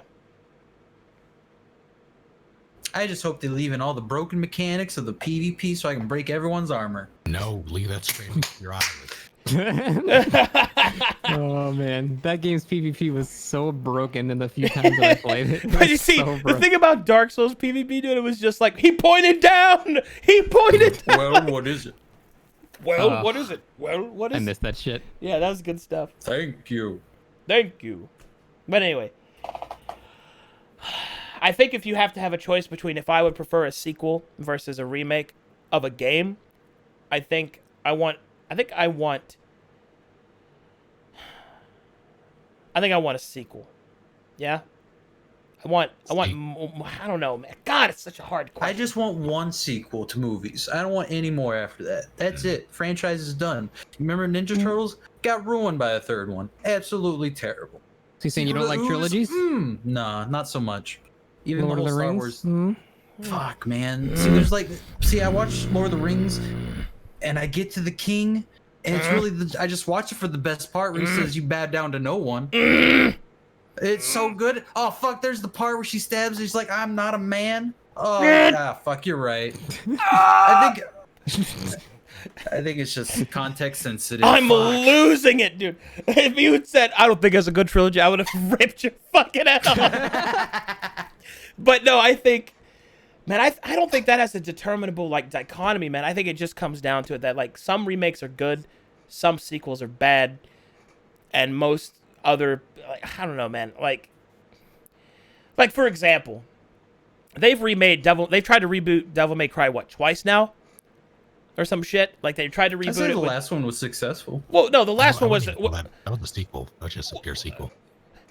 Yeah, pure sequel. So actually, Devil May Cry, I think, is a good example, right? They had a remake or reboot, whatever, and then they had a sequel. Which of those two games do you think is better? I think DMC 5 is better than DMC Devil May Cry, or whatever they call it. Right. What about you, Russ? Did you play both of them? No, I got no opinion on that. Same. But I guess maybe similar vein, but the God of War, like that, like whole reboot, that was fucking. Ooh, All right. Here we go. That's a good one. Here we go. I'm about to piss Chad off. You guys ready? I played both of them, but I had never played any other Devil May Cry, right? Sure. Guess what? Devil May Cry 5 wasn't as good as that one. I like DMC much better than I did Devil May Cry 5. What do you like about it? I liked that the combat made more sense. I thought the cutscenes were better and the characters were better. Even though they're the same characters, they were just portrayed better. Because I get it that it's supposed to be campy and over the top and stupid. I get that. I can take that. But Devil May Cry 5 tried to, like, show me all this shit under the pretense that I had played the other games. And that, to me, is not a good sequel. A sequel that relies on that that can't function without you having played the other games is not a good sequel in my opinion. And I will fight on that hill. I will fight every single one of you on that hill. That if somebody comes in and they watch a part 3 of a 3-part series, it should be a good experience without having the precursor. Now, having the precursor should obviously enhance it. And that's the most ideal thing. But not everybody's going to have that. Because how else am I going to go back and play every single Devil May Cry game, guys? It's across different platforms. Like, they're old, right? It's unrealistic for me to have to go do that. I think that's fair from a general consumer standpoint. Exactly, which is what I'm talking about it from. Yeah, like a general consumer standpoint, but the people who are already hooked are going to have that. Like it's the question of making a product, making art for your audience or the public. And I personally am of the opinion that you should always target your audience more than the public. I guess that's a fair point. But I think ultimately, I think Devil May Cry is an incredibly overhyped genre and game and IP. Dante sucks. You just take a hit before that. What Yeah, the fuck? because I know that chat loses their mind whenever I talk about that. To be clear, my actual opinion is that I do think it's a good game. I just don't think it's as good as everybody makes it out to be. I really don't. I think it's super over the top, in how much they try to hype it up. Because I got super hyped in playing Devil May Cry 5. I played it. I had a great time. Was not genre defining. Wasn't that innovative. It just wasn't. And also, if you're going to have a game where the whole point is the better you do, the more intense the soundtrack gets, maybe have more than one song per character. Just saying. Yeah, I played a bit of 3 and then 5, and I've seen the others played, but I haven't played them myself. And not having the knowledge of the other games did not help my enjoyment of it. Yeah. And I think it was a good game. It was fun to play, but yeah, I was not blown away by DMC5. I think it was a good game. I'm glad I played it, but it did not make me want to go back and play the others. That's for sure. Yeah, exactly. And I think that's a failure as a sequel. Now, would I play a sequel to the reboot? Have as being somebody who has not played any other Devil May Cry, I would, because that's my introduction. So some of this is a little biased to your personal, I guess, circumstantial experience to that. But honestly, that's a big thing. Here's another one. Here's one that's a little bit more prevalent, I think. The new God of War, the newest one, the PS4 one, right? Mm-hmm. I didn't play any other God of War before that. And I think I don't have to, because that game as a sequel was still good enough that I didn't have to. And I think that is an example of a good sequel, whereas Devil May Cry 5 failed in its regard. Well, go ahead, Snake. Go ahead. I was going to say, I think the new God of War is not a sequel. It's a reboot. I think it's both. But how can it not be a sequel? It literally carries story elements from the past. How is that not a sequel? All right. Compare God of War 1 to God of War 2 to I haven't God played of War. them. I can't do that. Okay, well, I'm just saying in general. All right, well, I guess you have no frame of reference. I have no frame of reference. I mean, those 3 are just a giant arc for Kratos, and then right. That's what I'm saying. Next one is a between big 1 arc and of him 2 is old it Kratos. literally takes place 5 seconds after the first one. They're a direct sequel. But the reboot is a completely untold time, unknown region. It's it's so many things have changed that it's so far disconnected from the originals that it's very enjoyable even if you've not played the originals. But if you just jumped into God of War 2 right now, you'd have no idea what the fuck is going on. Not without the recap, but yeah, I get what you're saying. But I still feel like it's the next chapter in Kratos' life, and that makes it the sequel. Is that, like I said, it's enhanced if you played the last ones. When he gets the chains of chaos or whatever, you're like, oh shit, he's getting the boys out, But yeah, not having that moment hurts it so much, in my opinion, though. But it's still a fun game, so. Well, see, the thing is that I think that the game told a good enough of a story that I understood the significance of him pulling out that weapon. Right. Like I still felt it. And Korax in chat actually put it very well. A good sequel should pay homage to the previous games, but should be able to stand alone and be a good story. And that's what I'm talking about. A good sequel doesn't need the other games to exist in order to be good and understandable. And if it needs them, then it's not a good sequel. Well, and the reason I can tell you that is I write stories.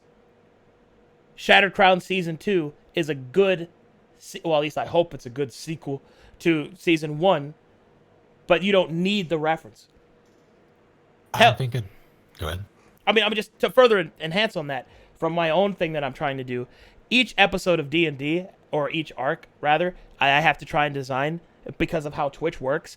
They have to be able to come into one session and go, wow, that was amazing, without having to have all the other connectivity. And this, believe me, guys, I'm on the side of, dude, the more things that you know what's going on, the better it is. Believe me, I built my whole career around that, but I can still tell you that I shouldn't have to have it to tell a good story. And that's fair, but there's also more than one way to build a story, like with the old God of War examples, like going from the first to the second. If it picks up immediately after, I don't necessarily think that makes it a bad sequel. Like the whole point is it's building off the first's narrative. And like there are ways to structure it. I guess it really boils down to whether or not you think that's good or bad. But I don't. It goes back to the whole audience versus general thing to me. I think there can be direct good sequels, but I think a sequel that stands on its own is good on its own, if that kind of makes sense. You know what I mean? Yeah. Yeah, I mean, I understand what you're saying, Snake.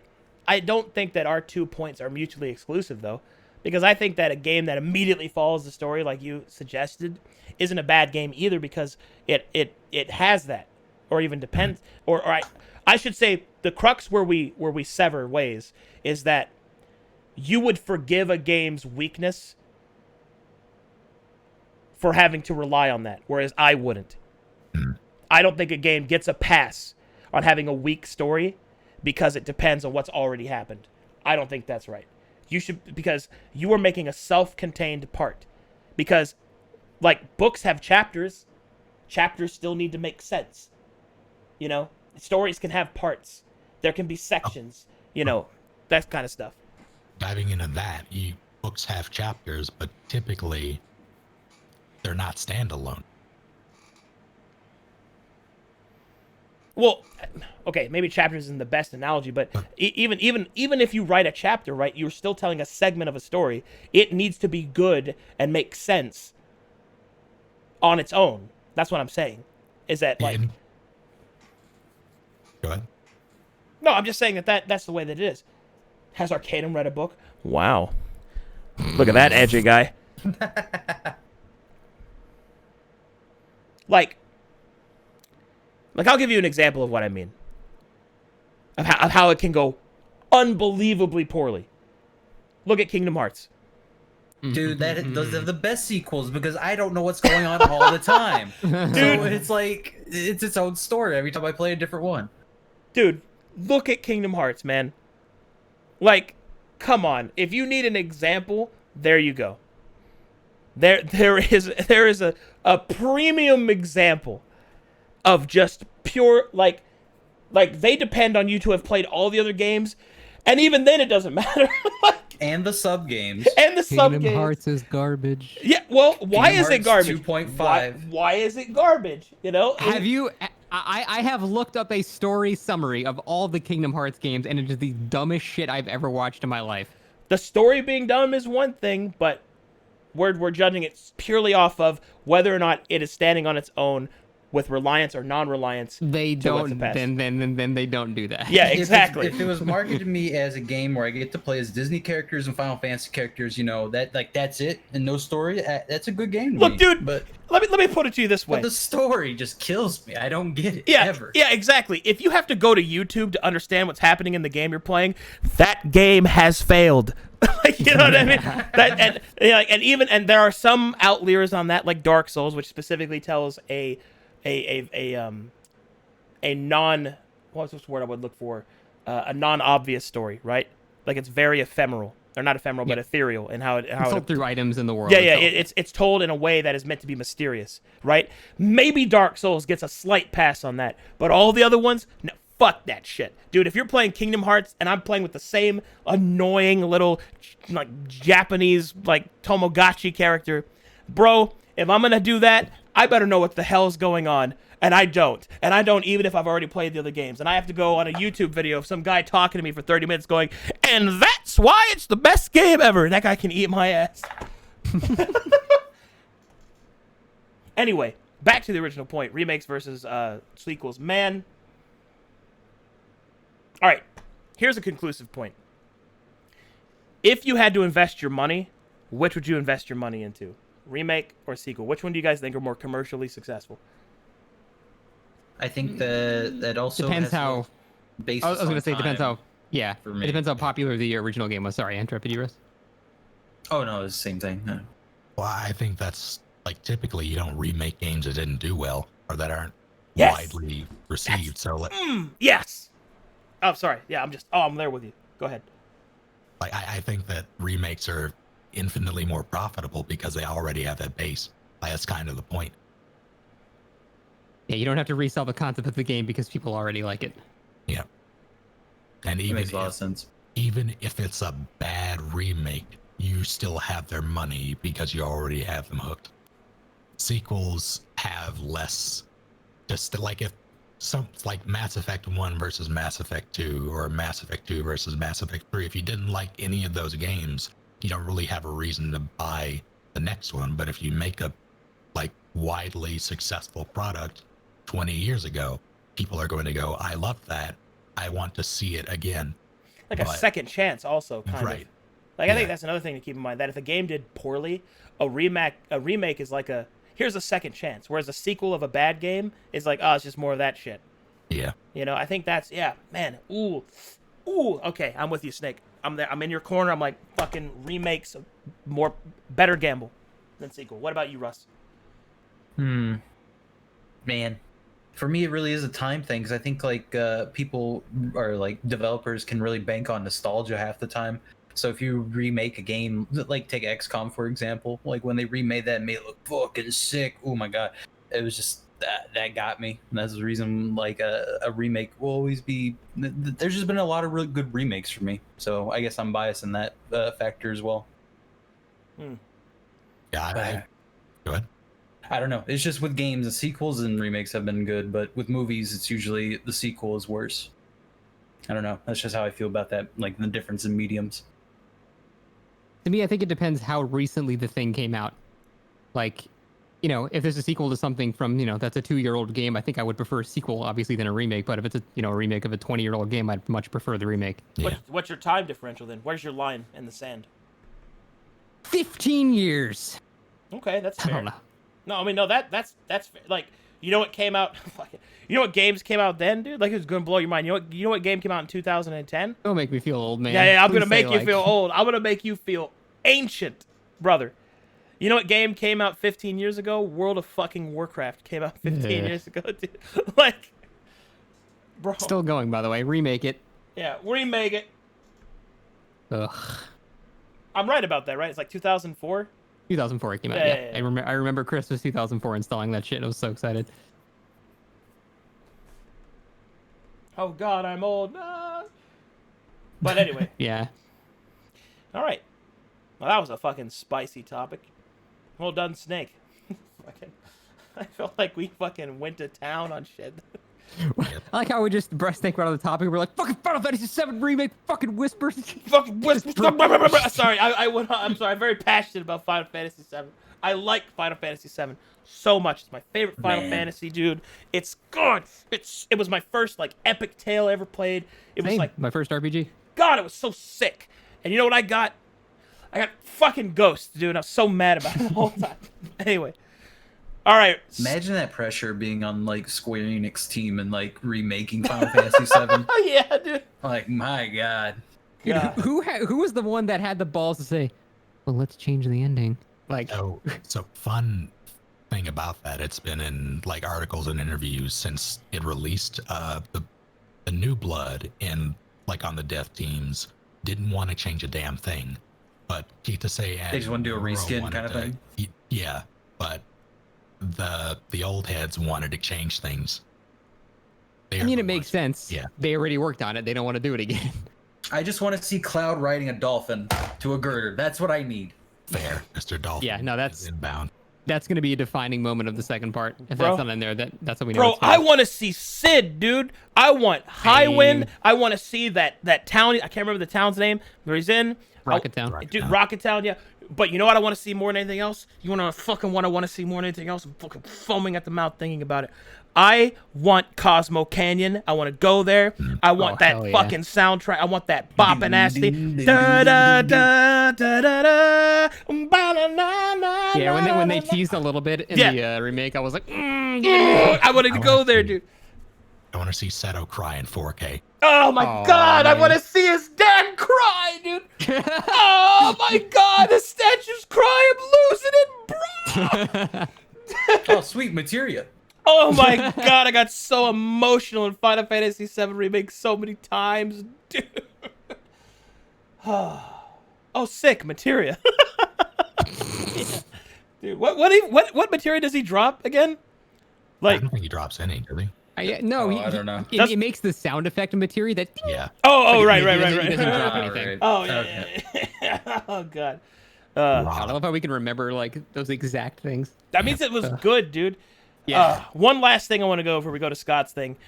You know what I want a remake of though? Lean in, gentlemen. I want a remake of Final Fantasy IX. Give it to me. All right, make it. I'll take 6. Fuck 6.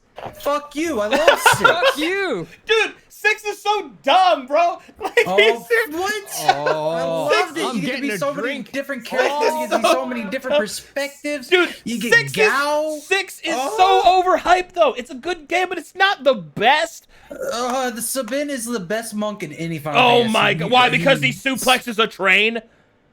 And everything else in the game.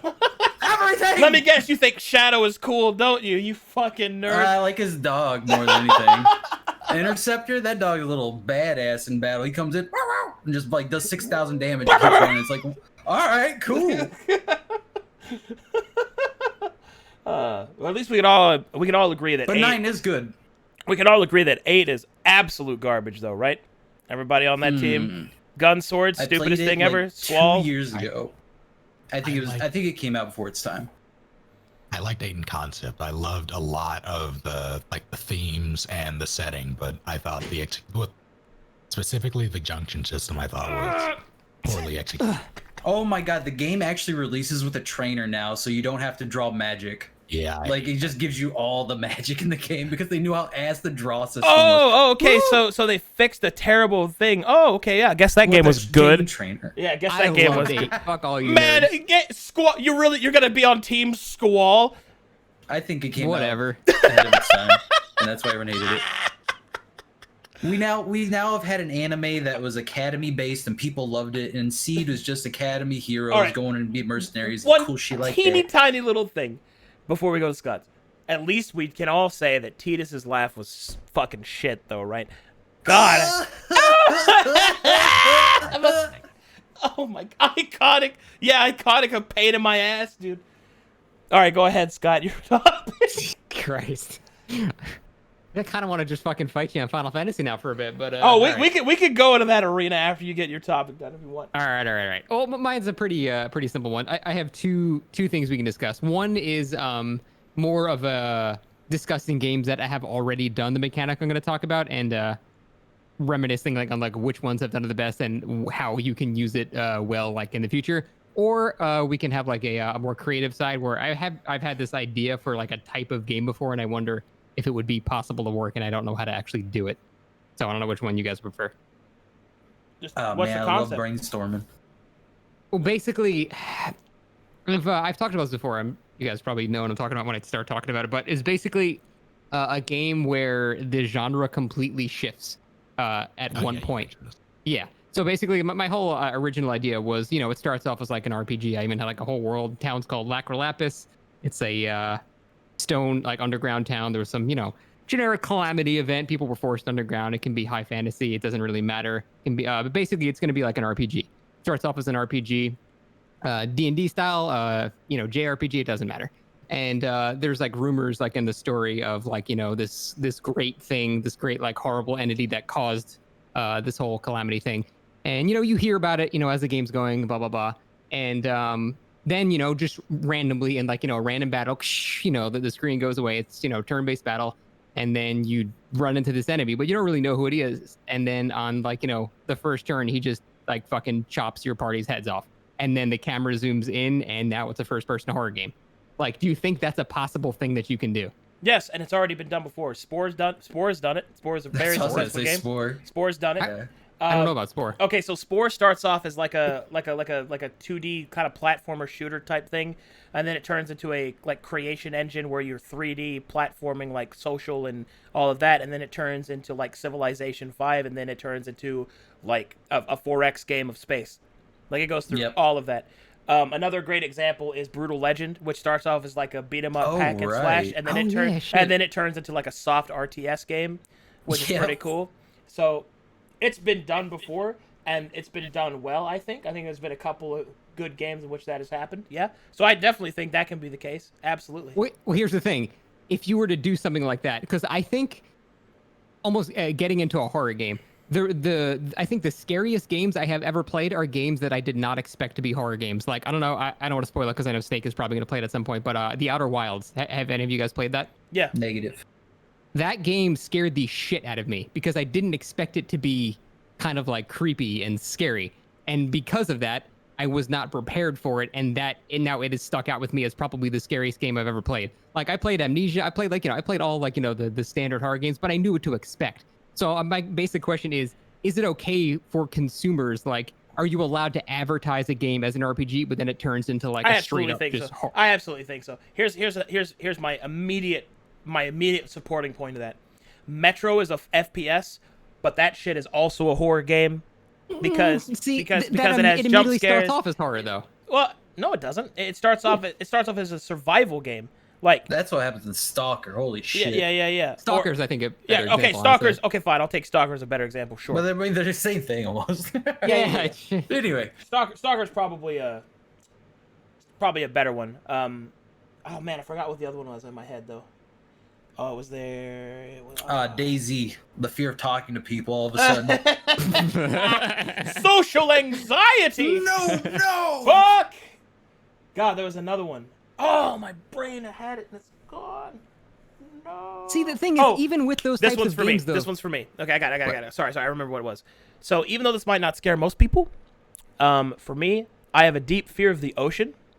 Oh, same. So, playing Subnautica, even though it's not a horror game, it's a horror game, right? Nah, I can't do because that. I'm freaking out most of the time that I'm playing it because the open expanse of the depths of the water are fucking ridiculous. See, I don't think that's the same though, because okay, how about Soma? If you play Subnautica, it's gonna scare you. Oh, Soma, dude, when you walk outside and that giant monsters, it's my fictional game. Of course, it's a horror game. I don't know about that.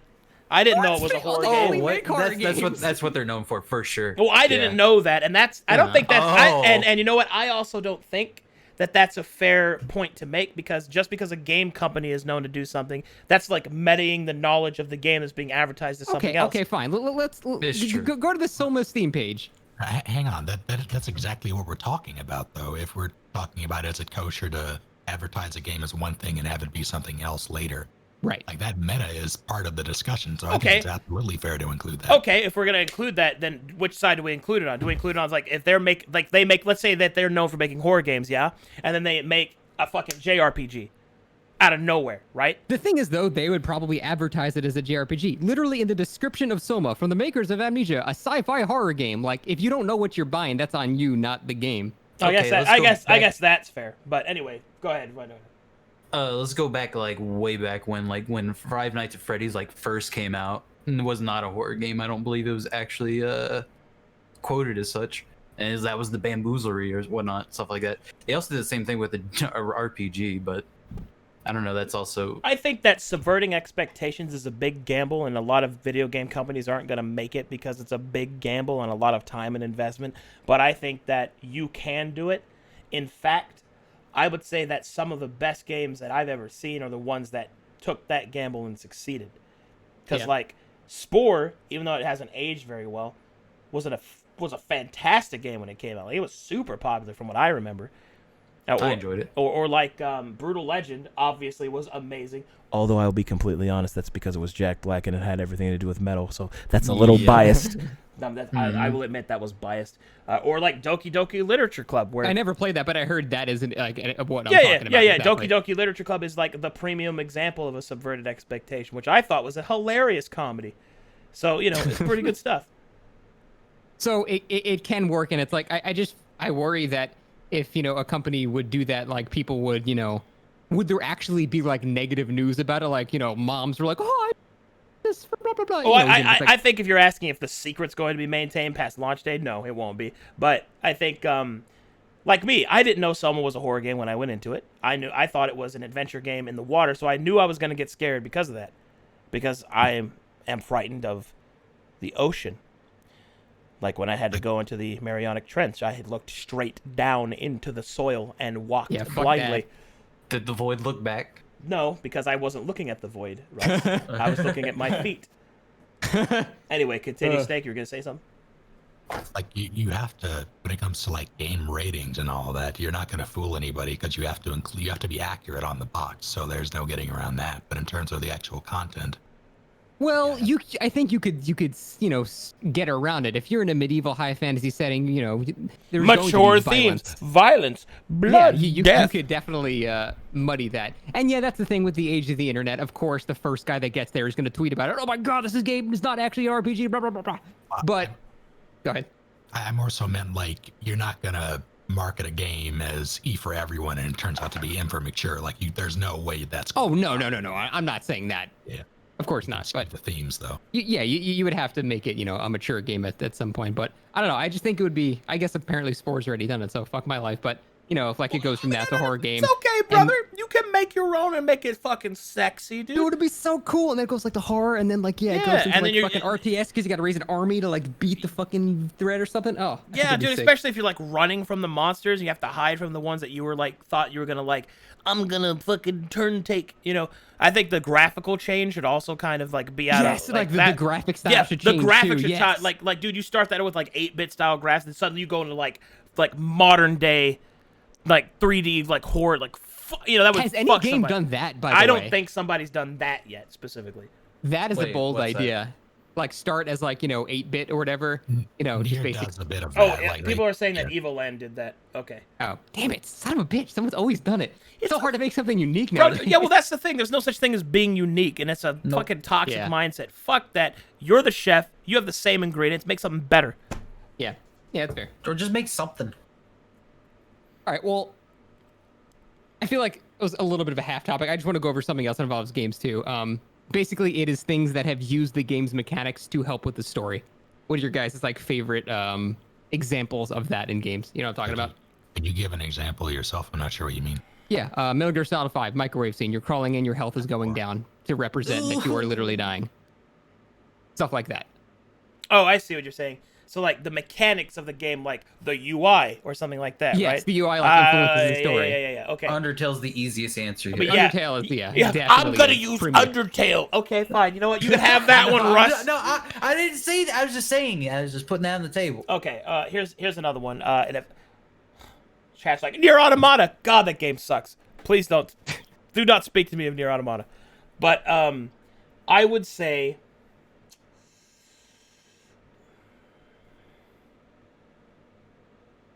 Honestly, Detroit Beyond Human. I think Detroit Beyond Human did a fantastic job of doing that, because the game's mechanics and like your UI would change depending on like the different options that you chose.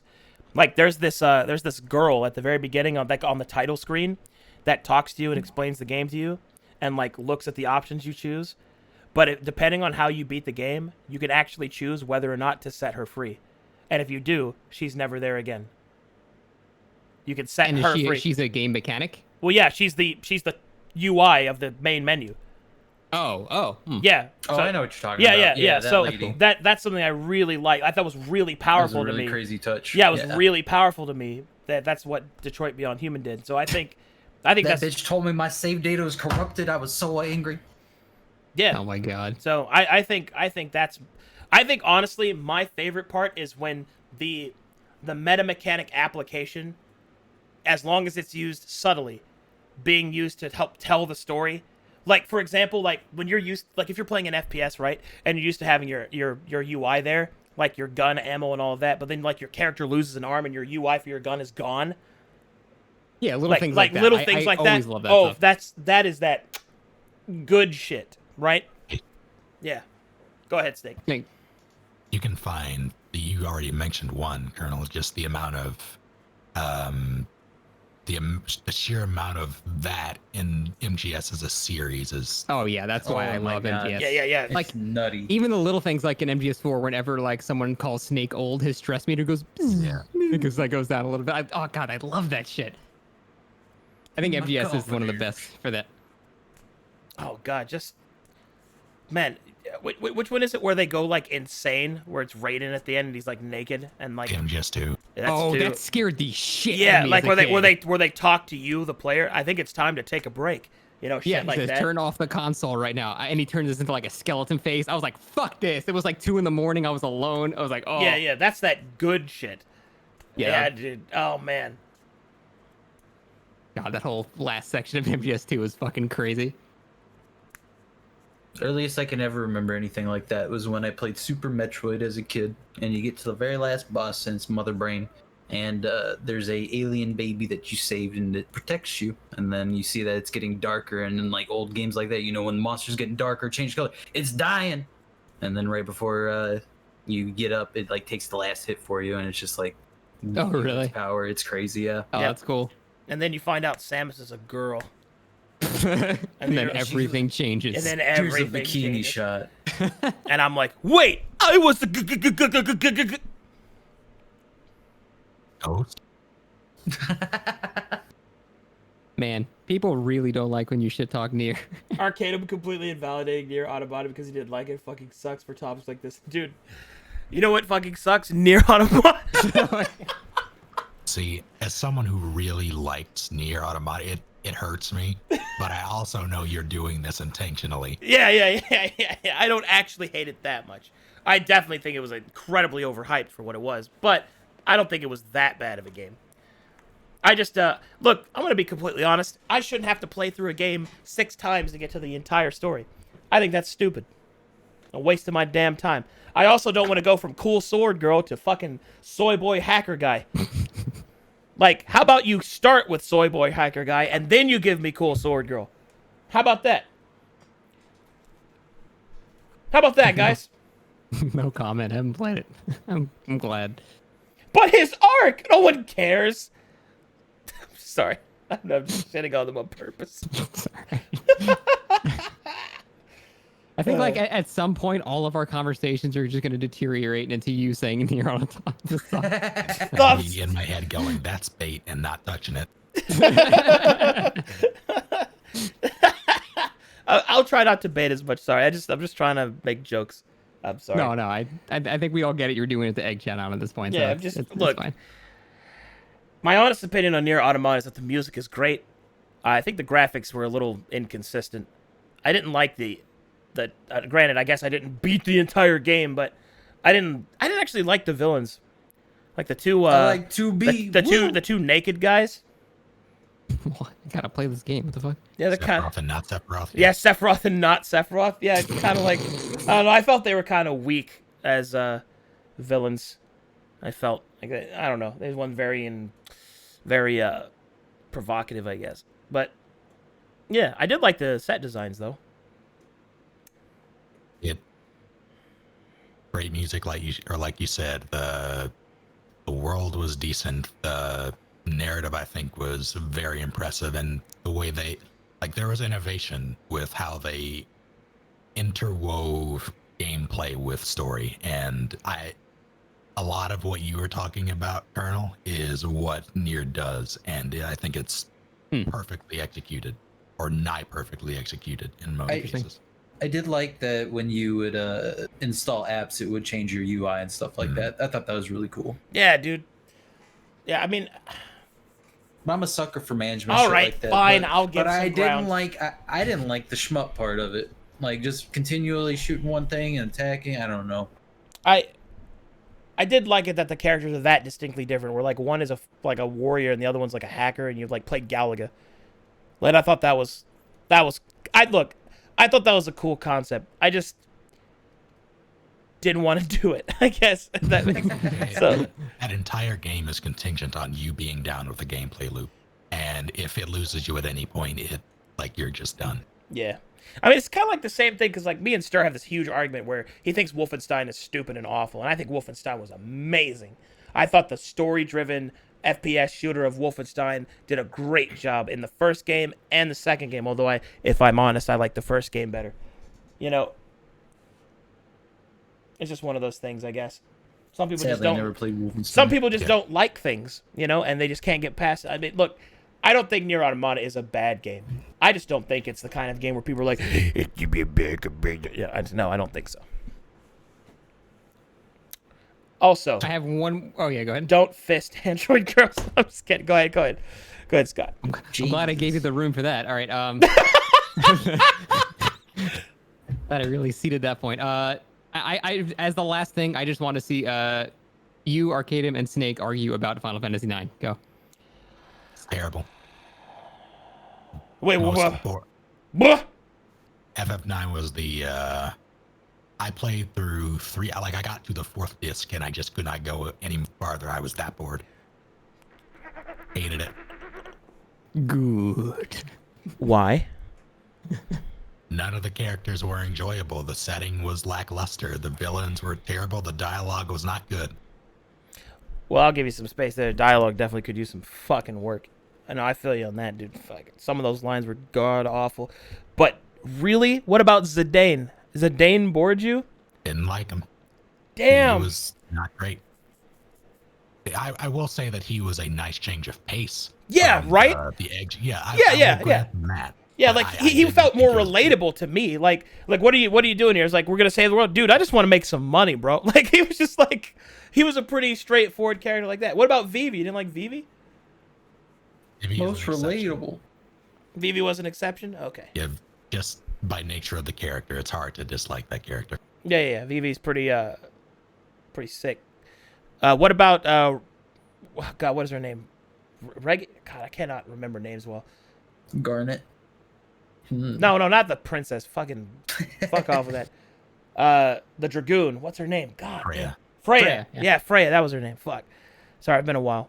Fucking Rat Girl. How do you feel about Rat Jumping Girl? Eh. Feels bad. What about the card game? Tetramaster. 8 was better. 8 was better. Triple Triad was more my speed, I think, even though I fucking hate Triple Triad too. But I love Triple Triad. I like Triple Triad. I don't know what That's the fuck only is going reason on I with like 9 14. ever. All right. Only reason.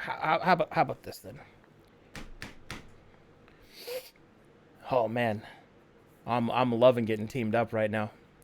Okay, do I think Final Fantasy IX is the best Final Fantasy? No, it's my personal favorite, but I don't think it's the best Final Fantasy. I think Final Fantasy VII is the best Final Fantasy, when in terms of being a masterpiece, hitting the most general beats, being inclusive to a lot of different people's like styles. Look, Final Fantasy VII is, in my opinion, that's a game-defining game right there. That's the one, man. That's the one that most people remember, I think.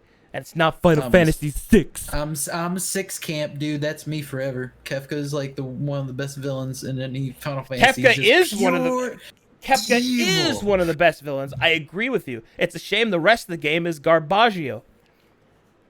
How so? Hey, you get so Dude, many unique I don't characters. care about they're Terra. fucking Cool job. They're so unique yet terrible. I don't care about them. Yeah, I don't give a shit about Terra either. I love Edwin. I love that guy. It's so I love slow Simon. too. God, I it's love so fucking slow. Cyan. Takes forever to get there. And this is, I understand it's an RPG and it's going to be a little slow. This was fucking slow, bro. Yeah, I can understand. But now I'm going to It's talk just about like- 8 and why 8 is terrible. It's all the emotion, right? No, it's not. No. Oh, okay. playing honest. Number 1, Squall is a terrible name and a terrible character. That's number 1. Number 2, drawing magic. It's fucking stupid. Okay, that's a cheap one. Nobody likes drawing Man, magnets. that's what's cheap. No. You don't get to sweep that under the rug. If you're gonna tell me that my characters are boring in 9 because for some fucking subjective reason, you don't get to say, that doesn't count because they fixed it. No, drawing sucks and it's a major part of the game. All right? Boom. Fucking get it. I wasn't even arguing you about 9. I like 9, but okay. No, I'm fighting all of you at once. My knives are out. I'm stabbing everybody. Dude, the romance, fucking awful. Plot takes a back seat to the romance, and I'm forced to sit here and watch it. And they have no chemistry in the first place. Dude, Squall and Renault, they just like it. God. She goes out into space and then she falls in love. I didn't understand. It just happened. Like, just like what? that. Just have okay. Sure. I guess. I I'll love you now. Thanks. Why, dude? You went on a fucking space journey. And you fucking... Like, I thought it was God. actually gonna lead up to something. I don't know.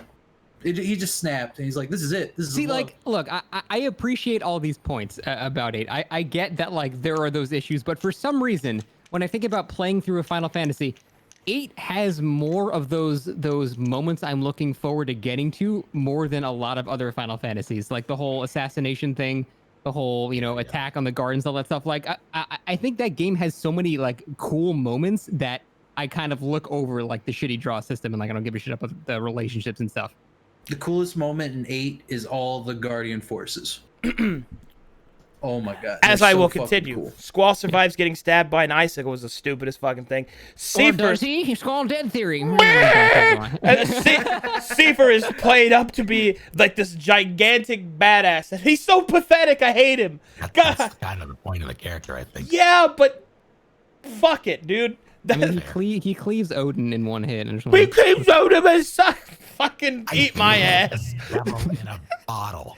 Oh, Fuck God. Carlos. God, dude. Jesus Christ, man. And then, of course, it's just, I don't know, dude. Saving grace, it had Zell. I mean, No? yeah, I'll take it. Yeah, you just got nothing for that. Hell's all right. Decent comic relief. Just needed some hot Look, dogs. I don't want to sit here and just spend hours shitting on this, but it's like... Also, like, wasn't Squall's, like, ultimate power because he liked lions a lot or some shit? I don't know, it's been a while since I played the game. His Guardian Force was, yeah. It's... I'm sorry, his Aeod, his Subbed, He's That game, man. his Esper, whatever the fuck. It's the same Somehow thing, who it- gives a shit? I It's cast Curaga! Final Fantasy VIII somehow got a sprinkle of like Kingdom Hearts, and they just throw them in an orphanage at some point. I didn't understand why. It just popped up out of nowhere. Look, Final Fantasy VIII is one of those games where I play it, I enjoy it as I'm playing it, and I enjoyed it after I played it, but I don't really care about it after I played it. If that makes sense. Like the story, I don't really care. It doesn't stick with me, but I still enjoy the game. I enjoy the game. I don't know why. So Hard you to like explain. so you like the gameplay loop, I guess, of Final Fantasy VIII? I guess, I don't know. You know what I probably liked about it? I was like 12 and I went to Game FAQs and I found out you could like junction 100 deaths in like 5 minutes to be a god for the entire game, and that whole system was broken. That's probably why I have such a fond memory of it. So you're thinking nostalgia glasses? Probably. Yeah, I guess I'm up in the air for that. Like, also, this is a bonus topic, guys. So, like, okay, let me ask you this, right? Now, as adults, if you played through all those Final Fantasies again, do you think you like? Which ones do you think you'd like? You know what I mean? Chrono Trigger. Like Chrono Trigger. God, that game is so dope. Like man. I know that I played through Final Fantasy 9 again a little bit. I know that Snake played through Final Fantasy 7 again, like before the remake came out. And I'm just like, let's talk top 3. Top 3 Final Fantasies, right?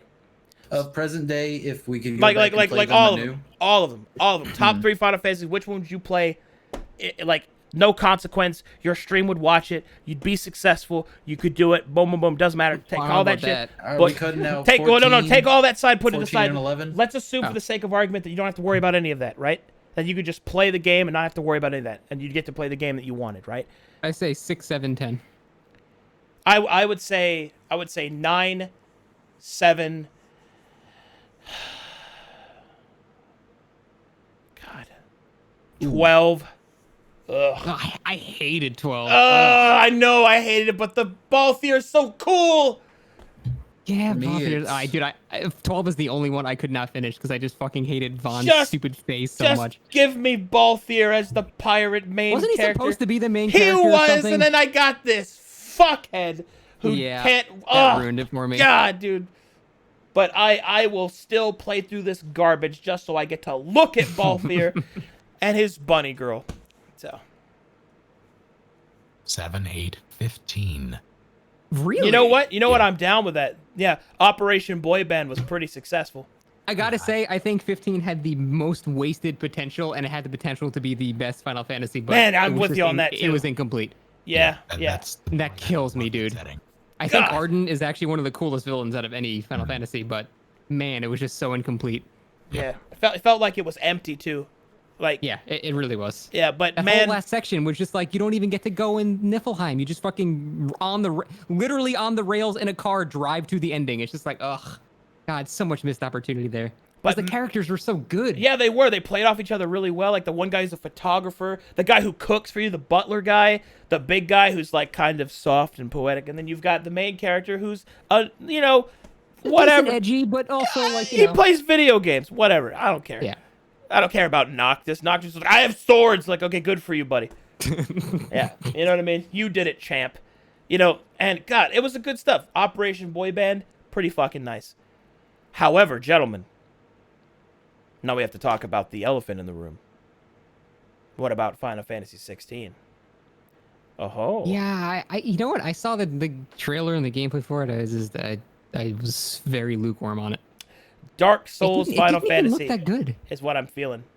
Yeah, but did anyone think it really just didn't like? At least graphically, it did not. It looked like worse than like 15. in I my don't know, opinion. dude. 15 in its original, like, fucking cinematic trailers didn't look that good either. Yeah, but it's also been a shit ton of time, and I think the baseline should be a bit better now. I agree, but also, like, polishing up, I think, is good. I guess, you know, all that. I did not just see 16 as a Witcher ripoff. Bro, I'm not even looking at chat right anymore. You want to know the hill that I will slaughter all of you on? It's that Witcher is a... Do not speak to me of The Witcher, for you will I not didn't like like where The we Witcher go. 3 at all. Dude, all right, my blood's up. It happened. You want to hear something about The Witcher? It sucks. And you know why it does? Has nothing to do with the other characters. Has nothing to do with the world building. It's because Geralt is the least interesting character I think I've ever seen. Ever. And they try to make it okay for him to be uninteresting because he has muted emotions because he's a Witcher. Like, fuck that, dude. He's also weirdly progressive in this, like, medieval setting. Get the fuck out of here. I will pick you up and I will dunk you into the fucking earth. You come at me that's a good game. That's good storytelling. Dude, why is he weirdly progressive where nobody else is? Why? But because it's the better thing to be? No, he's in a medieval setting, in a fantasy setting. It's appropriate to be an asshole, all right? No matter how good you are. But he's just, like, incredibly, like, crazy progressive. And he has, like, all these ideologies that don't exist yet. They don't exist. They haven't been developed yet. And here's something else for you, too. Like, you know what? The main character's horse should not be more interesting than the main character, okay? Roach is more interesting than Geralt is. And you want to know why that is? Because the conversations he has with his fucking horse feel the most natural. I will slaughter all of you. Say, anyway, that's enough. What do you guys think about 16, though? I like think, that we're going back to fantasy. yeah, I like the high fantasy too. I was just concerned in most of the gameplay. I just saw one person fighting. I think it's because it's one person. I don't think you get a party this time. See, that sucks. I hate that. That's not Final Fantasy to me. You have Dark to have a party. Souls. Yeah, I did. Why are they calling it Final Fantasy then?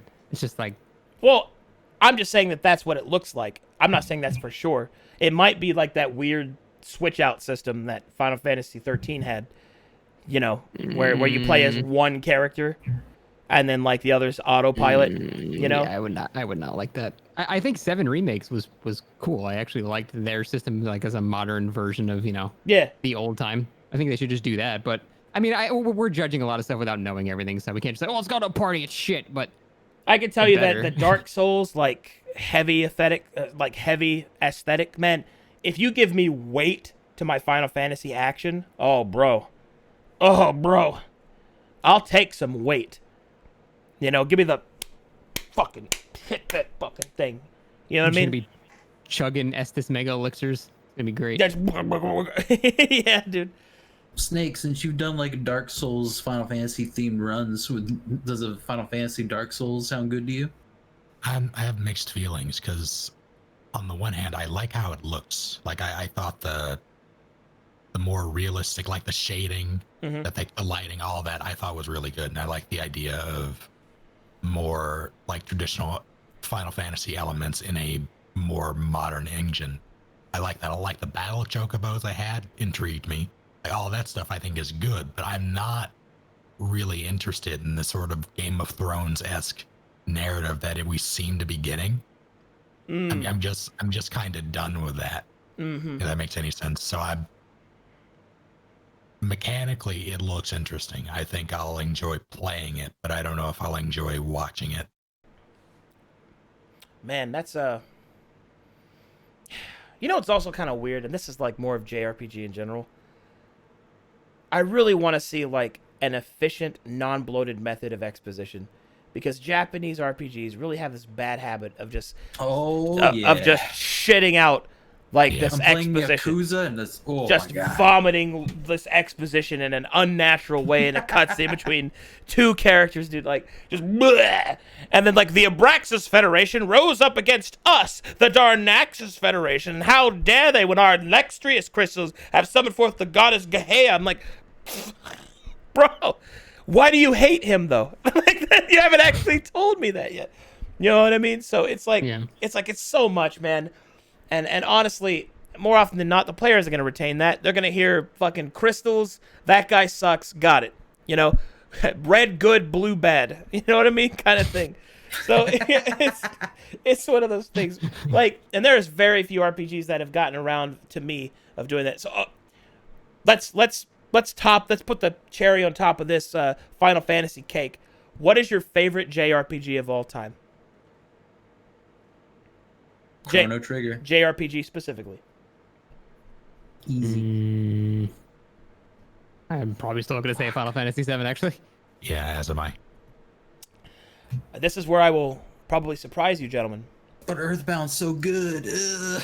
My choice is Lost Odyssey. Yeah, I had a feeling you'd say that. Yeah. I heard that game was awesome. Yeah, Lost Odyssey is my favorite JRPG of all time, and the moment I can figure out how to get an emulator to work so that I can stream it, I will play through the entire game, and I will tell you why it is. Because I think that Kaim, although he shows a lot of midriff for a guy wearing plate, kind of bothers me, is a very in-depth character. And I love the way that they tell the story of his dreams of being an immortal. Because a brief explanation, so you guys get it. So in that game, there are characters that are immortal. They can't die, and they live forever. But when they, quotations, die, all their memories reset. So the memories are still in Kaim's head, but you only see them when he sleeps at the end.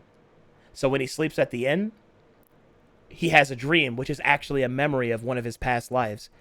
And man, the way it tells that story of like the things he's been through that have shaped him like subconsciously, oh god, That's pretty cool. It's fantastic storytelling, and I wept like a big fat baby. And Kaim inspired one of my deities, actually. Which one? Tilt. Oh, I thought Twitch chat made Tilt. No. Well, Okay. the god of loyalty that is undying and constantly resets has existed before Tilt was made. But then Tilt was made as a character, and then I decided to infuse him. Like, I changed some things around, but yeah. I see. It's pretty good. God. Oh, lad. I love Lost Odyssey, dude. Oh, one day I'll get to stream it and show everybody how great it is. Isn't Lost Odyssey backwards compatible on Xbox One? I think so. But I don't have an Xbox One anymore. At least I don't think I do. Do we have it in there? I don't know. Fuck it. Anyway. Oh, we got some good conversation. Does anybody else have like a bonus topic they want to bring up? Because I'm not really tired. I'm kind of busking with you guys. What do you guys think? Yeah, I'm cool with just chilling. Chilling. Oh, I think we have fan art. Oh, do we have fan art? Do we? We might. Hold on, let me look. How is the fan art ever going to be anything but us just sitting at the Surround table the table. talking? Yeah, that's what I'm thinking. Oh shit, there is a lot of fan art. Holy fuck. How? Oh, okay. God, how am I gonna do this? Can I don't know. How would I guess I could just switch to cam stream.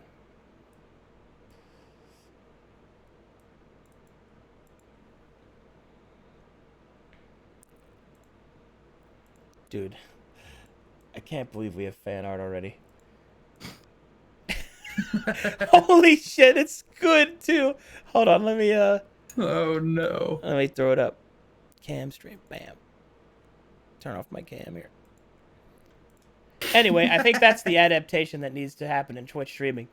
Don't you mean adaptation?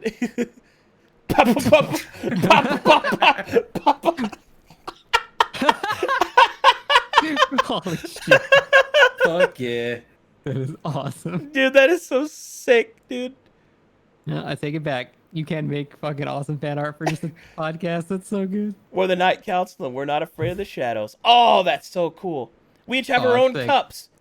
Oh, I got the little crown on the cup too. That's so Double cool. D. Oh, Oh, dude. I love it. Oh man, there's our first round of merch, guys. We each get to design our own cups. Hell yeah, brother. Dude, I want a giant ass like stein or like a mug. Oh, dude, we could actually get those and like have them. Like, oh, it'd be cool. Oh, that'd be mass produce sick. Cardboard cups. Hell yeah. Night Council Persona 5 style. Oh wow. Oh, that's sick. Love that simplistic stuff. Yeah. It's out of touch Saturdays. Okay. What? I don't know why. I just love the title. Final Fantasy rant time. Bro, that's awesome.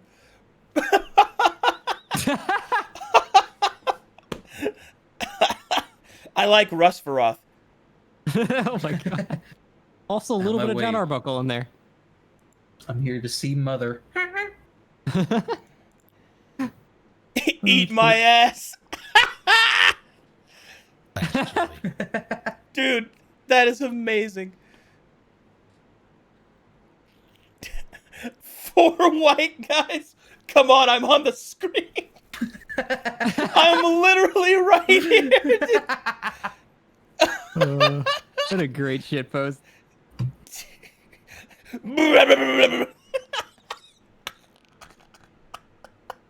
Oh my god. Why does Snake have fucking Hunter x Hunter like Gon's transformation hair going on right now? Oh, dude. Final My Fantasy. bandana, it's smoke. Final Fantasy debate. Oh, dude, that's so sick, bro. We have Oh, that's awesome. We have actual fan art. That's crazy. Thanks, That's guys. so cool. Oh man. All right, let's see. I don't know. I don't really want to go to bed yet. Are you good, Scott? Because I know you go to bed pretty early. What? I went to bed at 7 a.m. yesterday. Oh. Okay. I thought you knew me. Good. All right. There was a topic that was brought up. What was it? Oh man, that was unboxable. What was it? Fuck, I forgot what it was. What was it related to? Do you remember that part? I think it was during Scott's topic. Scott, what was your topic again? Topic Yeah, two of them. subverting Mechanics mechanics. in games and subverting expectations, yeah. I can't remember what it was called though.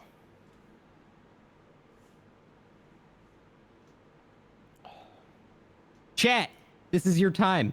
Yeah, actually, give us a topic, chat. Yeah, let's see. Let's do chat topics. Not fisting androids. Okay, I'm sorry, I won't do that joke again. That's Gee. the first thing. Chat. Best boss fight. Oh, okay. Ooh, that's pretty good. Yeah. All right, best boss fight in any game ever. Okay. What's the metric for this? Just, I guess, personal preference. Best, like, let's say the boss we remember the most. I guess, like the one that made us. How about this? The one that made us feel the most satisfaction after beating. I think that's a good one. Ooh, fuck, I gotta think about that one. I already know what a bind is. See, I don't know what the best is, but I can tell you one of the best is fighting Ocelot on top of Rex. That was gonna be one of mine. Yeah, that was pretty sick. Mm.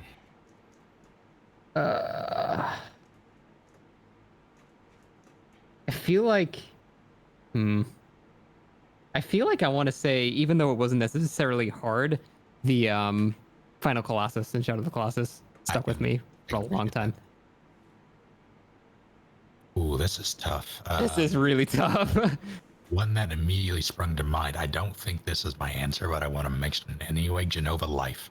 I think that's the one that you fight right after the whole thing. Was it final boss or boss? I forget. No, just boss. Boss in Oh, general. boss? Okay. Boss in general. Ooh, fuck that. That's even harder. Yeah. Lubu Dynasty Warriors. Bro, Well, I don't understand. You don't fight Lubu. Did you just drop Lubu Dynasty pursue Warriors him. on me? Damn, it's Lubu!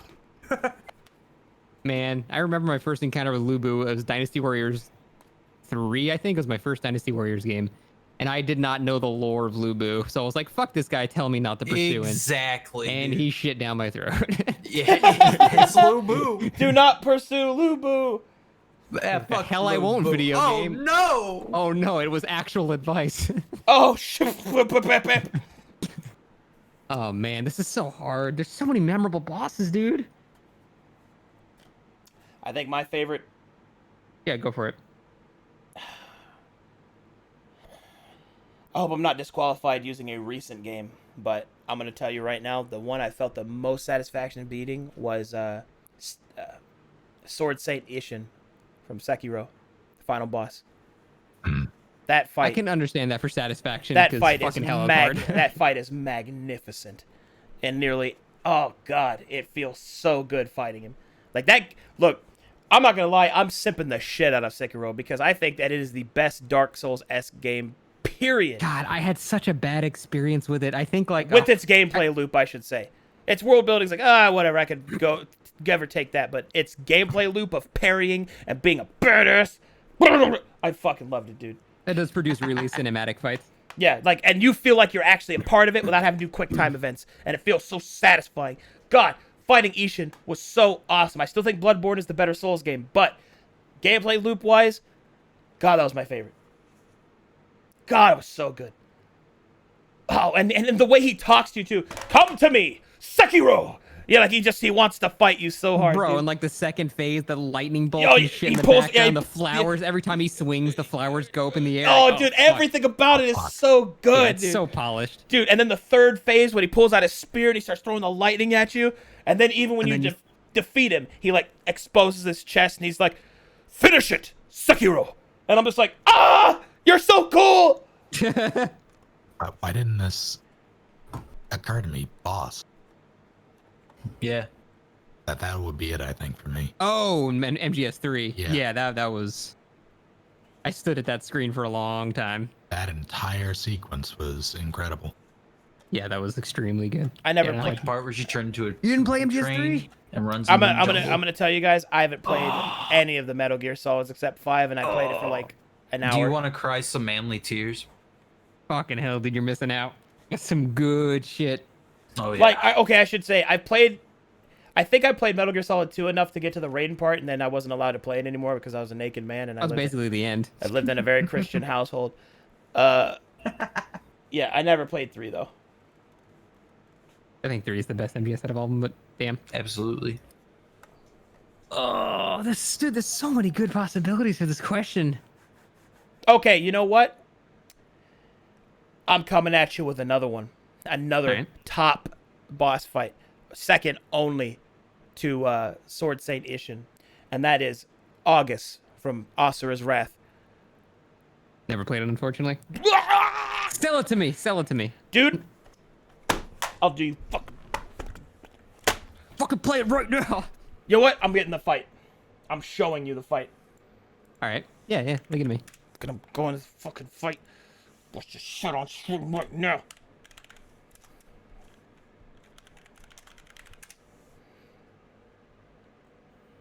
I gotta say, someone in chat has relegated it to a quick time event simulator. Confirm or deny. I feel Okay. like you're gonna be upset. Okay, well, I'm not upset because they're right. But here's the thing. Oh. This is the reason why that they're underselling it. Before I show you this, it's 16 minutes, so we already won't watch it because it'll take a long God. time to get through it. But anyway, the point is that Asura's Wrath is like an interactive anime. That's what it is, right?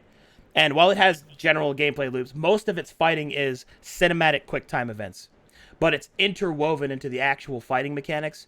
And the thing is that it is literally a cinematic fight. And when I say that, I mean it goes over the top. And the coolest thing about, like, I'll give you an example. You fight your old mentor who taught you how to fight, whose name is August, and you fight him on the moon. Hell yeah. And as All you're right. fighting him on the moon, not only do you do all this really cool, like, fucking beating the shit out of stuff and all that, he finally draws his blade, and he stabs you through the earth, and his blade goes all the way through the earth and comes out the other side. See, that's too anime for Dude, me. dude, but that's the thing. It works in this game. It's so sick.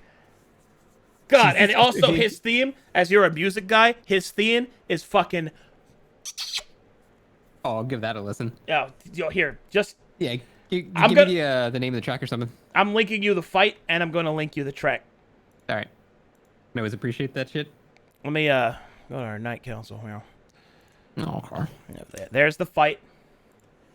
And this is... what a thick lad. Holy shit. Yeah, that's August. And then this is August's theme. Fucking love this theme, dude. Does man have 6 arms? Yes. Oh, God. But don't worry, he doesn't always have them. Oh, my God. It does start out like Baby Shark. That's all I can hear now. I've actually heard this. You played this before. Yeah, I didn't you? have. Yeah, I've used it in a boss fight before. Yeah, this thing is sick. But yeah. Dude, it's almost like, it reminds me of like Beethoven or something. It's like a classic. That's sick. Yeah, it's so fucking good, dude. Asura's Wrath has some serious bangers. But that's probably my second favorite boss fight. Oh, you know what? I this might be maybe nostalgia because I was a little kid when I did it, but probably one of the most memorable final boss fights of all time, even though it was mechanically a pretty damn simple boss. Ganon in Ocarina of Time. I don't know why that theme and like the backdrop of like the thunder and the lightning and the fact that it was like like the little cinematic touches, like every time you get hit, like Zelda like cries out. Like back then, that was like so fucking game changing. It was like, oh man, it just blew me away. So that definitely has a special place in my heart. Fight itself's pretty simple though.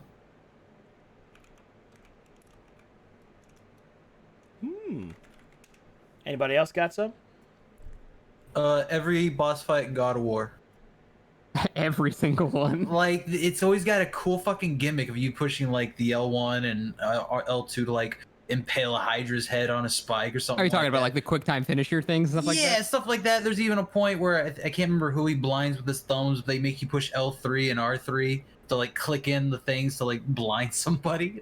Jesus. Oh, with Helios's head or something? Yeah. Yeah, I remember that. Oh god, remember where he like rips off Helios's head? Fucking hell, Yeah. God of War 3 is brutal. Holy shit, that game. Every boss fight, that was your reward for beating the boss. Yeah, that's true. Having a fucking powerful moment. Man, good times, dude. Hell yeah. I'm not tired, but I gotta make food. I'm starving, so. Yeah. I think we're at the end anyway. The enough. natural end. The natural end. All right. Well, we're probably gonna add in more things as the night council goes along. We'll probably add some different segments. Like fan art is definitely a segment that I want to do because holy shit, fan art is awesome. Definitely want to add other things as well. But yeah. And potential guests. Yeah. Hell potential. yeah. Oh yeah. Oh, that reminds me. We should probably get an art version of this made to where like a guest can like stand in behind us and like lift their arms up or something, or Bro, they can be like silhouetted, so it's like a generic image because they're like highlighted by the. yeah, or something like that. Like, got to come up with some way to show a guest, maybe like a name at the bottom. I don't know. We got to come up with something, but I had a neat idea, But yeah. but of course I don't have the assets for it. But like, if we had the layers, we have like D&D characters walking in the background, like on random intervals. That'd be pretty sick. oh, that'd be cool. Like just like Mad Mork or something, just walking by. Right, yeah. yeah, cool. dude, that'd be sick. I think So it's this just place like, would canonically take place in Vermeg. I like it. yeah, I think it's just like some CSS. Yeah, I just look. so I don't know. I love our setup of us just sitting at a table, yakking. I think that's so cool. because that's exactly what we're doing. Yeah, it feels really good, dude. Like, I really like the aesthetic of this thing. We're onto something, fellas. Hell yeah, dude. Alrighty then. But anyway, I think we'll be signing off. But before we go, we got some stuff to talk about. Everybody, if you have not yet, please follow the channels of Russ Money, Snake, and Scott Jund. They are fantastic streamers and my very good friends. Like, comment, subscribe, slap their asses, all that good stuff. Well, Feels feels really Well. good. They're the best. And if you like D&D, you can always watch my channel, where these three gentlemen also play as characters, which is pretty sweet. Let's see. Are we good for the next week? I think so. Next week is the 26th, I think. Should be good. Yeah. This is Should be the good. Saturday. Feels really good, man. Alrighty, well, I guess that's gonna be it for tonight. Next time, hopefully, we'll have some music and have some better upgrades. But man, I really enjoyed myself.